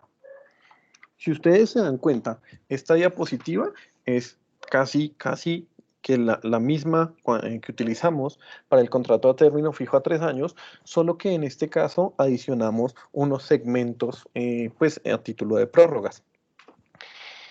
Y aquí es donde toma mayor trascendencia la explicación acerca de qué es una vigencia inicial y qué es esto de las primera, segunda, tercera y la prórroga que ustedes quieran. Porque, ¿qué va a decir? Imagínense que este es un contrato a término fijo de 6 meses, pactado desde el 1 de enero hasta el 30 de junio. Igual que en el que les expliqué anteriormente, si con una antelación no inferior a 30 días no hay manifestación por parte del empleador de no querer prorrogar, el contrato se prorroga automáticamente. Por eso aquí les seguí dejando los segmentos en rojo para que ustedes entiendan que ese es el momento en que ya el contrato se entendió prorrogado de manera automática. Este contrato entonces va de 1 de enero, pongámosle el 19, 1 de enero de 2019 a 30 de junio de 2019. Como no se notificó la intención de no prorrogarlo por parte del empleador, en este caso, se prorrogó del 1 de julio de 2019 al 31 de diciembre de 2019. Tampoco hubo notificación de la intención de no prorrogar, entonces aquí se prorroga del 1 de enero del 2020 al 30 de junio de 2020. Y vuelve y pasa, no se notifica la intención de no prorrogar, entonces este se ve prorrogado el 1 de julio de 2020 a 31 de diciembre de 2020. Ahí, si ustedes se pueden dar cuenta, estamos contando la vigencia inicial y además de eso 1, 2 y 3 prórrogas. En el ejemplo que yo les he puesto, entonces ese contrato dura 2 años, ejecutándose en término fijo a 6 meses, teniendo la particularidad de que a partir de la cuarta prórroga, es decir, de esta que se encuentra en azul, el término de prórroga automática será por lo menos de 1 año. ¿Qué quiere decir eso? Que cuando se vence el 31 de diciembre de 2020, ese contrato que era término fijo a 6 meses y no se haya notificado la intención de no prorrogar, automáticamente la cuarta prórroga irá del 1 de enero del 2021 al 31 de diciembre del 2021. Y a partir de ahí, así se mantendrá en lo sucesivo, prorrogándose una tras otra, en términos de 1 año, 1 año, 1 año, 1 año. Si definitivamente en el periodo de 50 años no se manifiesta la intención de no prorrogar, será un contrato indefinidamente a término fijo. Dicho esto, entonces es importante aquí entrar a mirar un tema adicional, porque pues hemos hablado acerca de lo que tiene que ver con... espérenme un segundito que ahora me está molestando acá. Como se pueden dar cuenta, hemos hablado acerca de lo que tiene que ver con contrato a término fijo, ocasional, accidental o transitorio, pero pues nos hemos quedado en un tema que no se ha abordado en debida manera. ¿Y en qué nos hemos quedado? Pues que mencionamos cómo se indemniza, pero no lo hemos hecho. Entonces, hay una segunda presentación que voy a compartir con ustedes. Esa segunda presentación lo que va a hacer es refrescar un poco la memoria respecto de aquello que vimos por allá al inicio del semestre. En la primera clase lo expliqué y pues vamos a tratar de ir poniéndolo en práctica en este momento para explicar la manera a través de la cual o cómo se saca la indemnización en el contrato a término fijo. Así las cosas, entonces les voy a compartir nuevamente mi pantalla, pero ya esta vez les voy a compartir no solo la diapositiva, sino toda mi pantalla para que ustedes puedan ver lo que les quiero ilustrar. Primera, esta presentación la van a encontrar ustedes montada en el aula virtual. Y esa presentación entonces nos va a hablar acerca del cálculo de términos. ¿Por qué vamos a hablar de cálculo de términos? Básicamente porque cuando uno va a tasar el valor de una indemnización, las indemnizaciones se tasan en días de salario. Uno paga días de salario. Lo mismo cuando va a tasar el valor de prestaciones sociales. Uno dice tantos días de salario por tanto tiempo laborado. Y esta presentación no tiene una finalidad distinta que hacer un recorderis. Entonces, ¿cuál es ese recorderis? ¿Cuáles son los pasos para calcular términos? Es decir, para establecer cuántos días hay entre una fecha y otra. Y el primer paso es el siguiente, que ustedes pueden ver en este momento en pantalla. Primer paso, nos va a decir organizar de mayor a menor. Y entre paréntesis nos dice vertical, la fecha más antigua siempre va abajo, y de manera horizontal la vamos a organizar años, meses y días de la siguiente forma. Entonces, en el ejemplo que se está planteando acá, tenemos que la fecha más antigua es 1987, 23 de junio de 1987, y se dan cuenta ustedes que de manera vertical está ubicado abajo, fecha más antigua o cercana al pasado. Por su parte, en la parte superior tenemos el 15 de abril del año 2020, es la fecha más reciente o más cercana al futuro. Ahora bien, ¿esto por qué se hace así? Porque al momento en que nosotros quisiéramos convertir estos términos a días, así se garantiza que la cifra que se obtenga como resultado no sea una cifra negativa. Razón por la cual es que se utiliza de esta manera. Continuemos. Segundo paso. Después de que nosotros ya organizamos en la tabla los valores, así como los he expuesto, lo que hacemos es aplicar cualquiera de los métodos que se encuentran expuestos en la diapositiva para restar términos y sumarle un día de la siguiente manera. Y entonces ya saben ustedes, método 1, resta, multiplicación, suma, en donde solo vamos a utilizar números positivos. Método 2, resta, multiplicación, suma, donde utilizamos de manera simultánea números positivos y números negativos. Y método 3, donde utilizamos multiplicación, suma y resta. Bajo este esquema, entonces es importante hacer algunas salvedades. Uno, que esto ya lo había dicho antes. Siempre que utilizamos multiplicación, es porque vamos a convertir un factor a días. ¿Qué quiere decir esto? Vamos a determinar cuántos días son 2020 años, por ejemplo. Y para hacer esa conversión, vamos a tener que tener en cuenta este recuadro que se encuentra ubicado en la parte inferior derecha de la pantalla, si lo estén viendo de frente. ¿Y cómo lo vamos a tener en cuenta? Ojo, los meses siempre se calcularán o se tendrán como de 30 días, con independencia de que sean 28 días, 30 o 31 días. Esto ya es un tema de disposiciones normativas que se aplica para el temas tributarios, contables, de manejo de nómina, etcétera, etcétera, etcétera. Y asimismo, tendremos que un año siempre será de 360 días, con independencia de que sean 365 o se trate de un año bisiesto. Para los mismos efectos, el año siempre tendrá 360 días. Y pues ustedes ven que en la presentación también están las convenciones, resta, suma, multiplicación, que son los signos que se encuentran acá. Dicho esto, pues ¿qué nos toca? Practicar, estimados míos. Entonces, ¿qué vamos a hacer?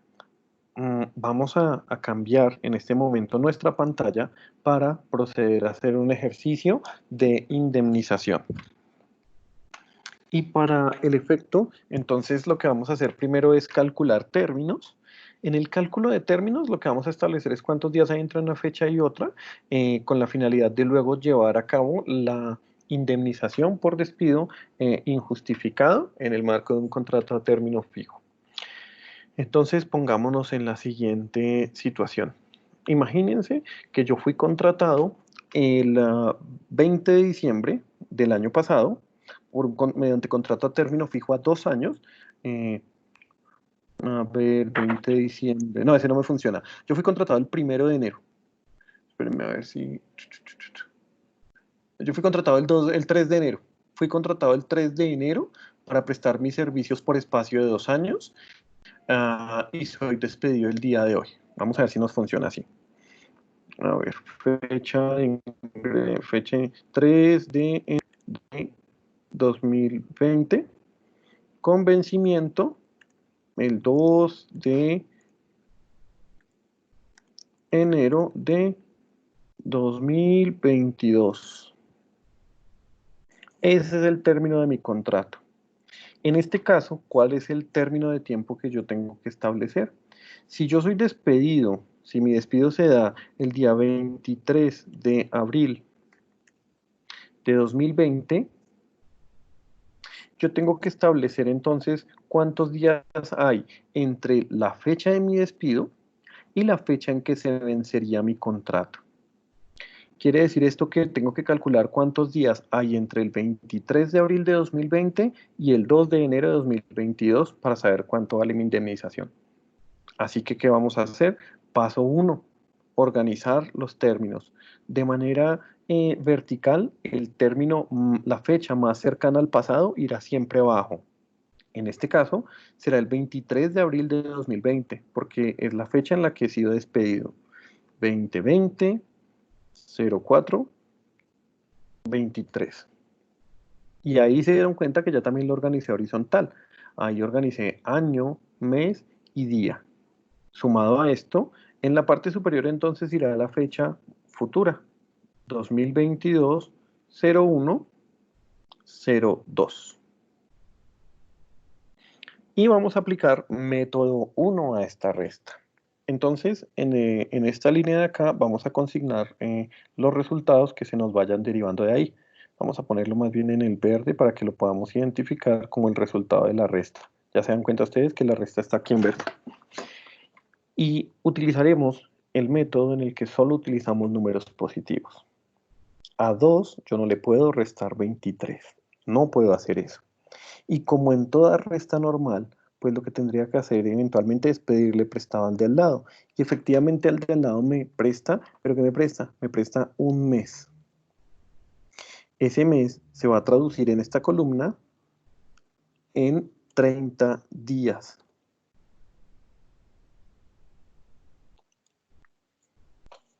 Es decir que este 2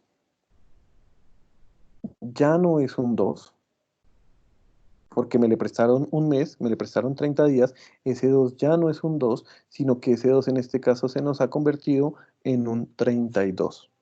Luego, 32 menos 23 nos da 9.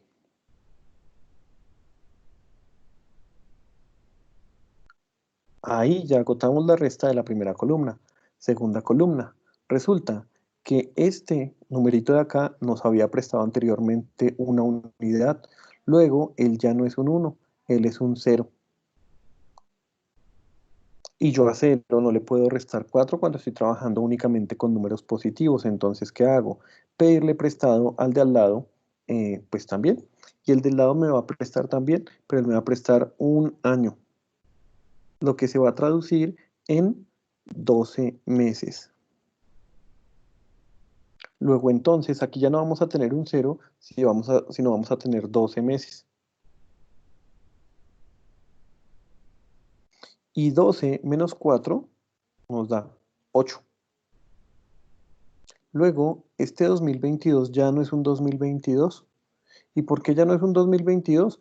Porque él nos prestó para poder a la siguiente columna llevar a cabo la operación. Este 2022 ya no es un 2022, sino que se convirtió en un 2021. Y 2021 menos 2020 da 1. Con esto que acabamos de hacer, acabamos de agotar el paso de la resta. Lo que hicimos fue restar entre sí las fechas. El segundo paso nos va a decir multiplique. Y para el efecto recuerden que la multiplicación siempre va a estar ligada a convertir a días. Las columnas que corresponden las vamos a llevar a días. Luego entonces vamos a multiplicar en la columna de años por 360, en la columna de meses por 30 y en la columna de días de manera simbólica por 1. Esto nos va a resultar en que aquí tenemos 360. Miren que aquí ya salió moradito porque la multiplicación la estamos sacando con ese tono. 8 por 3, 24, aquí son 240 días. Y aquí seguirán siendo 9 días. Finalmente, en esta operación, el último paso va a ser sumar. ¿Qué es lo que vamos a sumar? Vamos a sumar 360 más 240 más 9. Esto me va a dar 609. Pero ojo, recuerden que lo que se planteaba inicialmente era que hacemos la operación y le sumamos 1. Entonces es lo que vamos a hacer en este momento. En un segundito vamos a poner aquí esto para que se vea. 609 más 1. Y con eso que acabamos de hacer, hemos agotado lo que tiene que ver con el cálculo de términos, llevando a cabo las tres operaciones en el orden en que se han propuesto. Ahora bien, lo que vamos a hacer en este momento es que vamos a volver a hacer el cálculo de términos con los mismos valores utilizando el método 2. ¿Cuál es la intención de hacer el ejercicio así? Que ustedes evidencien que con independencia del método que decidan utilizar, el resultado siempre va a ser el mismo. ¿Por qué hago esto? Porque mi intención es que con independencia del método que ustedes escojan, a mí no me atormenta, sepan hacer esto de la manera en que mejor se acomode y que logren sacar la cuenta sin ningún inconveniente. Entonces vamos a volver a tomar los mismos valores que teníamos arriba. Vamos a tomar ese 2020-04, a ver aquí. Y vamos a tomar el 2 de enero de 2022. Perdonen. 2 de enero de 2022. Y vamos a hacer otra vez el cálculo de términos. ¿Cuál va a ser la diferencia en este caso? En este caso vamos a utilizar números positivos y negativos, porque si se dan cuenta, los pasos, las operaciones que se ejecutan son exactamente las mismas y en el mismo orden. La diferencia es que al utilizar números positivos y negativos, no vamos a tener que estar en ese tema de venga, yo le presto de aquí para allá, que se nos daba aquí en la parte superior de este le presta a este y se convierte en tanto. Nada, aquí ya no va a funcionar así. Aquí lo que vamos a hacer es decir, 2 menos 23 nos va a dar un valor negativo equivalente a menos 21. 1 menos 4 nos va a dar un valor negativo equivalente a menos 3. Y 2022 menos 2020 nos va a dar 2. Sencillo. Agotamos ya el primer paso. Segundo paso, la multiplicación. Entonces igual, multiplicamos por 360, multiplicamos por 30 y multiplicamos por 1. Esto aquí nos va a dar 720, aquí nos va a dar 90 y aquí nos va a dar 21. Con esto hemos agotado el paso de la multiplicación, pero ojo, como tenemos un número, el resultado de multiplicar también va a ser negativo. Es decir, esto es un menos 90 y esto es un menos 21. Y hagamos la operación. Ahí entonces, literal, vamos a sumar, pero pues como estamos sumando números negativos, ellos van a empezar a restar. Entonces vamos a decir 720 más 90 negativo más 21 negativo. Eso nos da 609 más 1. Dense cuenta que aquí estamos obteniendo el mismo resultado que en el anterior, sino que lo logramos evacuando el método 2. Ahora bien, utilicemos método 3 y dinámica la misma, utilizando los mismos, vamos a utilizar las mismas fechas con la finalidad de 1, explicar el procedimiento y 2, hacer evidente para ustedes que con independencia del método que se utilice, siempre vamos a llegar al mismo resultado. Primera situación. El método 3 nos va a decir, mire, el primer paso que usted tiene que hacer es multiplicar. Quiere decir que vamos a hacer la conversión. Por esa razón vamos a multiplicar, vamos a convertir todo de una vez a días. Vamos a hacer multiplicaciones. Multiplicaciones, acá, 2022, ¿cuántos días representa? Si 2022 años, ¿cuántos días representa? Por 30, por 1. Aquí igual, por 30, por 1. Y entonces empecemos. Yo aquí también, pues, desde donde me encuentro en este momento, estoy echando mano de mi calculadora para poder hacer la operación. Y dice, 2022 por 360 nos va a dar un valor de 727.920. Aquí tendremos un 30 y aquí tendremos un 2.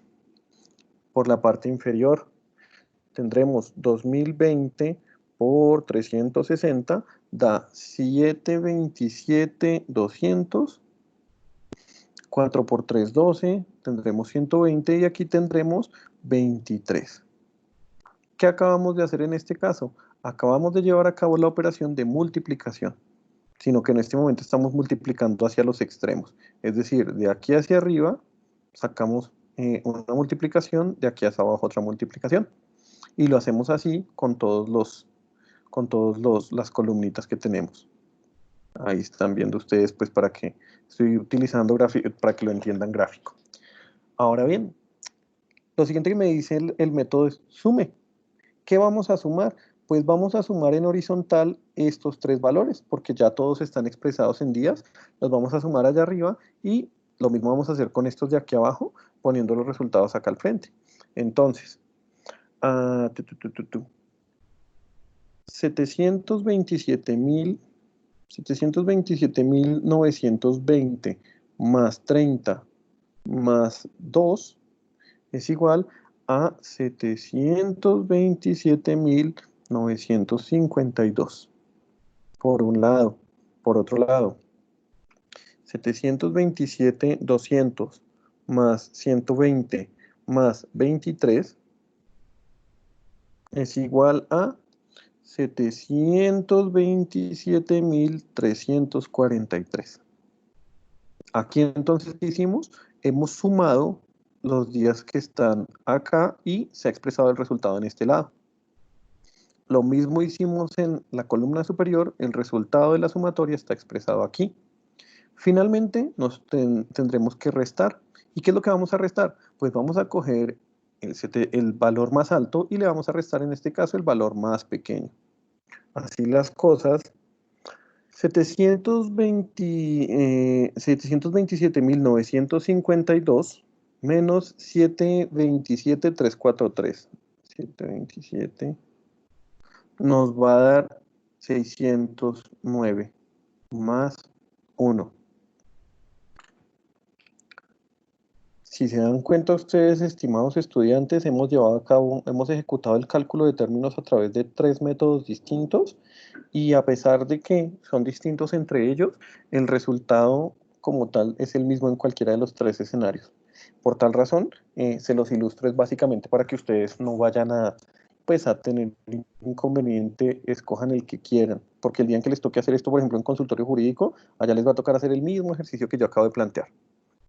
Ahora bien, dicho esto, expresado lo que acabo de decir, Cuando nosotros iniciamos el ejercicio de cálculo de términos, lo que hacíamos era tratar de establecer cuántos días estaban pendientes desde la fecha de mi despido hasta el día en que mi contrato se vencía. Es decir, dijimos cuántos días hay entre el 23 de abril de 2020 y el 2 de enero de 2022. Y como se han dado cuenta en todos los casos, hemos establecido que son 609 días.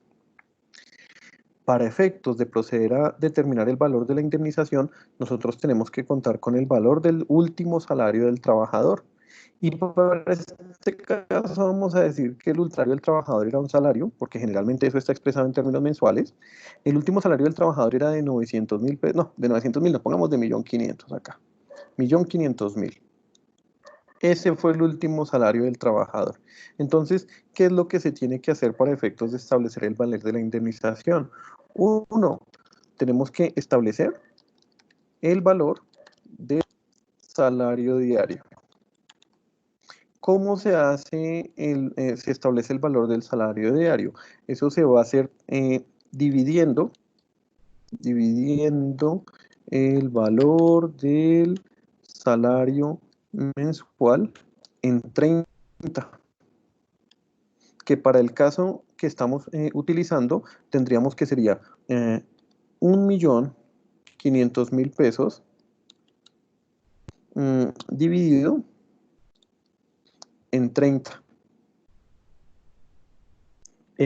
Para el efecto, entonces, 1.500.000 dividido 1, 2, 3, 4, 5 aquí, dividido 30, nos va a dar que el salario diario de ese señor es igual a 50.000 pesos. Segundo, cuando ya tenemos establecido el valor del salario diario, lo que tenemos que hacer es calcular la indemnización. Calcular la indemnización. ¿Cómo vamos a hacer eso? Multiplicando el valor del salario diario por el número de días faltante. Que para el ejemplo que estamos desarrollando sería decir 50.000 pesos multiplicado por 609, no, qué pena, es 609 más 1. En este caso se me pasó aquí el más 1. 609 más 1 que nos va a dar 610. Nos da 610. Entonces son 50.000 por 610. Vamos a sacar ese cálculo. 50.000 por 610. Son 30.500.000 pesos. Luego, entonces, en este caso, en el caso del contrato a término fijo, el valor de esa indemnización es el número de días faltantes hasta el siguiente vencimiento, en este escenario equivalente a 30,5 millones. Con lo que acabo de hacer, entonces, voy a salir con ustedes al aula virtual, a Teams, pues para saber qué inquietudes tienen frente a lo que hemos planteado. Por favor. Uy, doctor, siendo así las cosas, sale mejor como que termine su contrato porque sale costosísimo. ¿Cómo así que sale mejor que quien termine el contrato, mi amigo, por favor? No, perdón, que se termine el contrato, o sea, que cumpla el término del contrato, porque sale costoso para el empleador. Sí. Digamos que por eso es que en el marco del contrato a término fijo, uno tiene ahí uno queda de manos atadas. En muchas ocasiones, cuando se utiliza el contrato a término fijo, lo que yo encuentro con más frecuencia es que los empleadores suelen contratar por contratos a término fijo inferior a un año. Con eso, digamos que si les toca a ellos soportar ese tipo de dinámicas como la que les acabo de ilustrar, pues nada, simple y llanamente esperan al vencimiento del término inicialmente pactado.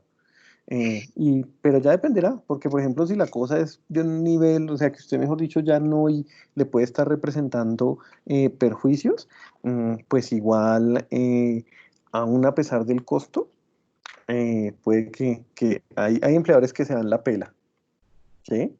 Ahora, ¿qué les quiero transmitir de cara a lo que les acabo de explicar? Como ustedes se dan cuenta, esto se está grabando y va a quedar subido en el aula virtual. Entonces, aprovecho ahí para hacer la cuña en este momento. ¿Cuál es la cuña en este momento? En el aula virtual hay cargas, ustedes desarrollaron una actividad el fin de semana pasado. Fue un cuestionario de 20 preguntas, no, de 15 preguntas, perdonen.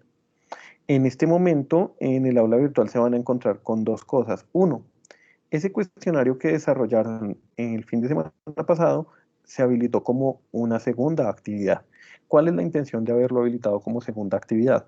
Que quienes ya lo hicieron vuelvan a hacerlo y lo vuelvan a hacer así en modo a conciencia a nivel de autoevaluación. Es decir, voy a medir qué tanto me ha servido lo que hemos hecho o qué tanto he logrado sacar el provecho de esto. Para sobre todo que ustedes miren si encuentran mejoría entre el primer momento en que hicieron el ejercicio y la segunda realización del ejercicio. 1. 2.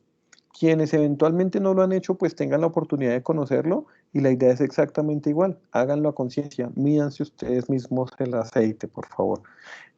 Porque finalmente, insisto, les decía yo en la clase pasada, si ustedes sacan 1, 2, 3, 4, 5 o la nota que saquen, esa no va a ser la que les va a aparecer reflejada en el corte.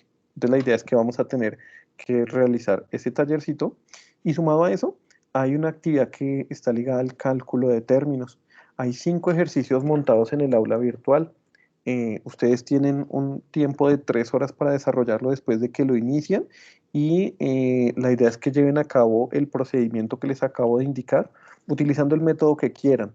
No importa si al momento el resultado no les da, no se atormenten por eso, porque igual el resultado que obtengan como calificación de ese ejercicio no es el que se va a ver directamente reflejado en su nota. Ahí está el tema del manejo de las notas de este corte. Pero sí me interesa que lo hagan básicamente porque ustedes son los que pueden medirse y saber cómo están haciendo, si están haciendo bien, si están haciendo mal, etcétera, etcétera. Generalmente en las aulas yo hago ejercicios con los estudiantes ahí y bueno, pero en este momento, dada la dinámica que estamos pasando, pues no se puede plantear así, pero ahí están montados.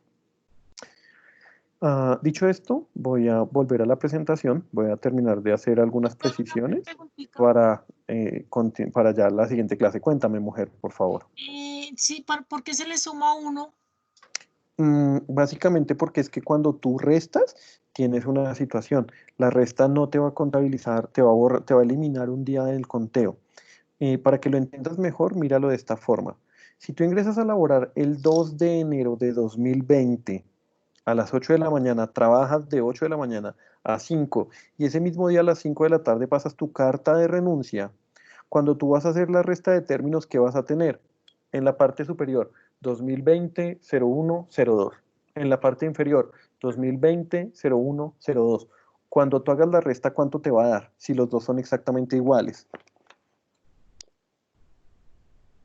Ya, sí, señor, ya lo entendí. Gracias. Ahí te daría un 0. 0, sí, señor. Por eso se le suma 1. ¿Listo? Bueno, gracias. Bueno, entonces continuemos como tal con lo que veníamos desarrollando. Ya hemos hablado del contrato término fijo, acabamos de ilustrar cómo se indemniza el contrato a término fijo e hicimos la cuña para lo que tiene que ver con el cálculo de términos. Finalmente, no olviden revisar el material dentro del aula virtual que tiene que ver con cómputo de términos, sentencia de Corte Suprema, sala de casación laboral, está enunciada en la parte inferior de esta presentación y sumado a eso la encuentran la sentencia cargada en el aula virtual. Hablemos ahora del contrato por obra o labor. Un compañero suyo hace un rato, cuando hablábamos del ocasional, accidental o transitorio, nos preguntaba acerca de este contrato. ¿Y qué características tiene el contrato por obra o labor? Si nosotros decíamos inicialmente que el contrato a término fijo era un contrato supeditado al cumplimiento de un plazo, es decir, a un hecho futuro cierto, cuando nosotros hablamos acerca del contrato por obra o labor, nos vamos a encontrar con un vínculo contractual que se encuentra supeditado al cumplimiento de una condición, es decir, en este caso, a un hecho futuro incierto. ¿Por qué un hecho futuro incierto? Básicamente porque es algo que puede pasar en el futuro, pero no se sabe si pase o no, ni se sabe cuándo va a pasar. Puede pasar como puede no pasar. Para que se hagan un señor en su testamento total libre disposición y lo que hace es dejar por ahí una propiedad, un condicionamiento en un legado. Todo mi patrimonio pasará a ser de Pepito Pérez el día en que Pepito Pérez se gradúe como doctor en Derecho. Quiere decir que ese señor podrá tomarse 5, 10, hasta 20 años máximo para poder cumplir esa condición que le permita acceder a ese patrimonio. Como puede que definitivamente nunca la cumpla y entonces nunca acceda a eso. Pues así mismo pasa con el contrato por obra o labor, pero ¿qué va a pasar aquí? Que lo que la norma lo que nos va a plantear este tipo de contrato es que el mismo se va a extinguir cuando se cumpla la condición que se pacte. Entonces entro a ilustrar esa circunstancia. Imagínense ustedes que, pongamos aquí, almacenes Coratiendas. No, Coratiendas no, Surtimax, los chiquiticos. Surtimax vecino, creo que se llama. Un grupo de Surtimax vecino, 10 Surtimax vecino, contratan a una casa de cobranzas para que haga recaudo de cartera de ellos. Resulta que la cartera de ellos es de 1.200 millones de pesos, pero los contratan solo hasta el momento en que logren cobrar 600 millones. Esa casa de cobranzas que ha sido comisionada por Surtimax vecino, lo contrata usted como trabajador asesor de cobranzas. Y al momento en que celebran el contrato individual de trabajo, dicen que el mismo es un contrato supeditado al cumplimiento de la obra, la cual se considerará cumplida cuando se logre obtener el recaudo de los 600 millones de pesos como tal que exige el cliente final. Ustedes empiezan algo, no se va a saber cuándo se va a cumplir los millones de pesos de recaudo. Porque en el contrato obra-labor ustedes podrán estar 15 días, un mes, 2 meses, 3 meses, 4 meses, un año, 2 años. Es decir, dependerá de cuando se logre materializar el recaudo de, en el ejemplo que les he puesto, la condición de los 600 millones. El día en que eso se cumpla, se acabó el contrato. Entonces hagan de cuenta que estaban ustedes trabajando y en junio les dijeron, ¿sabe qué? Ya recaudamos los 600 millones de pesos. Pues ese día le van a decir a usted, señor trabajador, como ya recaudamos los 600 millones de pesos, se da por el contrato obra-labor celebrado entonces por cumplimiento de la obra-labor contratada. Y esto es lo que va a responder directamente a esa causal objetiva que teníamos en el artículo 61 de cumplimiento. Sobra o cabe decir que este es el contrato exclusivo al que se le aplica esa causal. Ahora bien, dicho esto, ¿qué situaciones se pueden precisar de cara al mismo? Primero, es importante que cuando ustedes vayan a establecer un contrato supeditado a la obra o labor, sean muy específicos o sean muy precisos con la condición que se tiene que cumplir. Porque en función de la precisión que ustedes le den a esa obra o labor, a la estructuración de la obra o labor, será más fácil hacer valer la justa causa de terminación. En el caso que yo les he y efectivamente hizo valer la causa sin ningún tipo de amañe, sino que efectivamente indemnización, además porque en ese caso en particular la cláusula fue concreta. Si por el contrario, en el marco de la obra labor se hubiera dicho no, lo contratamos como asesor de cobranza y la obra labor va a ser cobrar cartera, pues ¿qué va a pasar? Que esa condición será difícil que se cumpla para extinguir el contrato. ¿Por qué? Porque mientras la empresa exista y se dedique al recaudo de cartera, la actividad se va a mantener. Entonces siempre es importante tener mucha precisión en torno a la forma en la que se estructura la obra o labor que se propone como causal de extinción del contrato. Sumado a esto, entonces, ¿qué nos va a decir? ¿Qué otros rasgos tiene este contrato? La norma no nos exige que el contrato supeditado a la obra labor sea por escrito. Nos va a decir que no nos dice ni que sea verbal, nada, no nos dice nada. No obstante, la sugerencia es que el contrato supeditado a la obra labor conste por escrito. ¿Por qué? Porque en el aspecto probatorio será muy denso el que el contrato se haya pactado de manera verbal. Es decir, siguiendo el ejemplo que les había planteado, ustedes pueden ir y demandar al empleador diciéndole, no, es que me despidió sin justa causa y requiero la indemnización. Y el contrato era a término indefinido. Y el empleador tendría que contestarles, no, mire, nosotros pactamos de manera va a ser el problema? De pues, que el contrato de labor conste por escrito. Sumado a lo anterior, yo le hago reparos al tema, pero pues es un comentario personal. El periodo de prueba, por disposición legal en este caso, no puede superar los 2 meses, es decir, él se va a sujetar a la regla general del tope máximo, y sumado a eso, pues mi reparo, ¿cuál es? Yo creo que el tema del periodo de prueba en el contrato de hora labor debería entrar a revisarse un poco, porque finalmente si, por ejemplo, es un contrato de labor que termina materializándose en un periodo de tiempo de 3 meses, un periodo de prueba de 2 meses es algo que a mí me parece desproporcionado. Y básicamente es porque aquí no hay forma de establecer un parámetro de medición. Debería, en mi criterio, revisarse un poco el tema. Y finalmente, el régimen indemnizatorio del contrato supeditado a la hora labor nos va a llevar a 2 escenarios.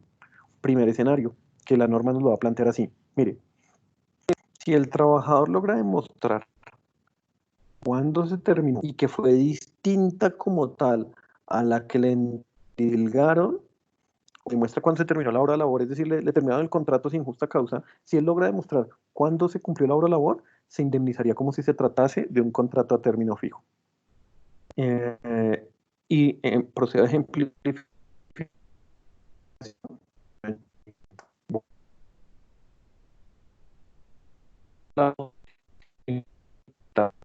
No, tú no se le entiende. Y resulta que el tercer mes el empleador viene y los llama y les dice, venga, se terminó el contrato, por lo que sea, no quiero que trabaje más conmigo, o se terminó el contrato porque se cumplió la hora o labor pactada, pero resulta que ustedes tienen ciertos conocimientos y contactos al interior de la empresa que les permite a ustedes establecer que en el momento en que no se habían recaudado 600 millones, sino apenas se habían recaudado 50. ¿Qué hace ahí el trabajador? El trabajador tendrá que demostrar la fecha en la que se cumpla la hora labor, y si logra demostrarla, se le indemniza el tiempo que falte desde la fecha del despido hasta cuando se cumplió la hora labor. Entonces, sigamos con el ejemplo. El trabajador fue despedido 3 meses después, pongámosle fecha a eso, fue despedido el 15 de marzo, pero logró demostrar a instancias jurisdiccionales que la hora labor realmente se completó el 30 de junio del año 2021. Si este fuera el caso, el trabajador tendrá derecho a que se le paguen los salarios pendientes desde el día de la terminación del contrato, es decir, el 15 de marzo del 2020 hasta el 30 de junio del año 2021. Ahí, como ustedes se dan cuenta, se maneja como un contrato a término fijo. Si por el contrario el trabajador no logra demostrar la fecha en que se terminó de realizar la hora o labor, la norma va a decir que se pagarán como mínimo 15 días de indemnización. Esto de cara a lo que es el contrato por hora labor. Voy a salir al aula, yo sé que ya son las 10 de la noche, casi las 10. Si tienen alguna inquietud, no duden en formularla, y si no, pues nada, les recuerdo que tenemos unas actividades en el aula, pero ya estaríamos cerrando nuestra sesión. Entonces, por favor, les escucho. Profe, el taller que se dejó únicamente es en cuanto a contabilización de la indemnización del contrato a término fijo, por lo que pues hasta el momento es la única que se repasó, ¿sí? No, es que no, yo en la actividad que les dejé, no les estoy pidiendo calcular indemnización. En la actividad que les dejé, les estoy pidiendo únicamente calcular cuántos días hay entre una fecha y otra, ¿sí? Ah, ok. No es más, no tienen que indemnizar.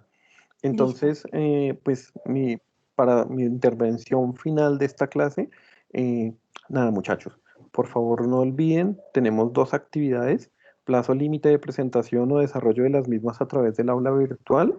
El próximo domingo, 23 horas 59 minutos es el plazo límite.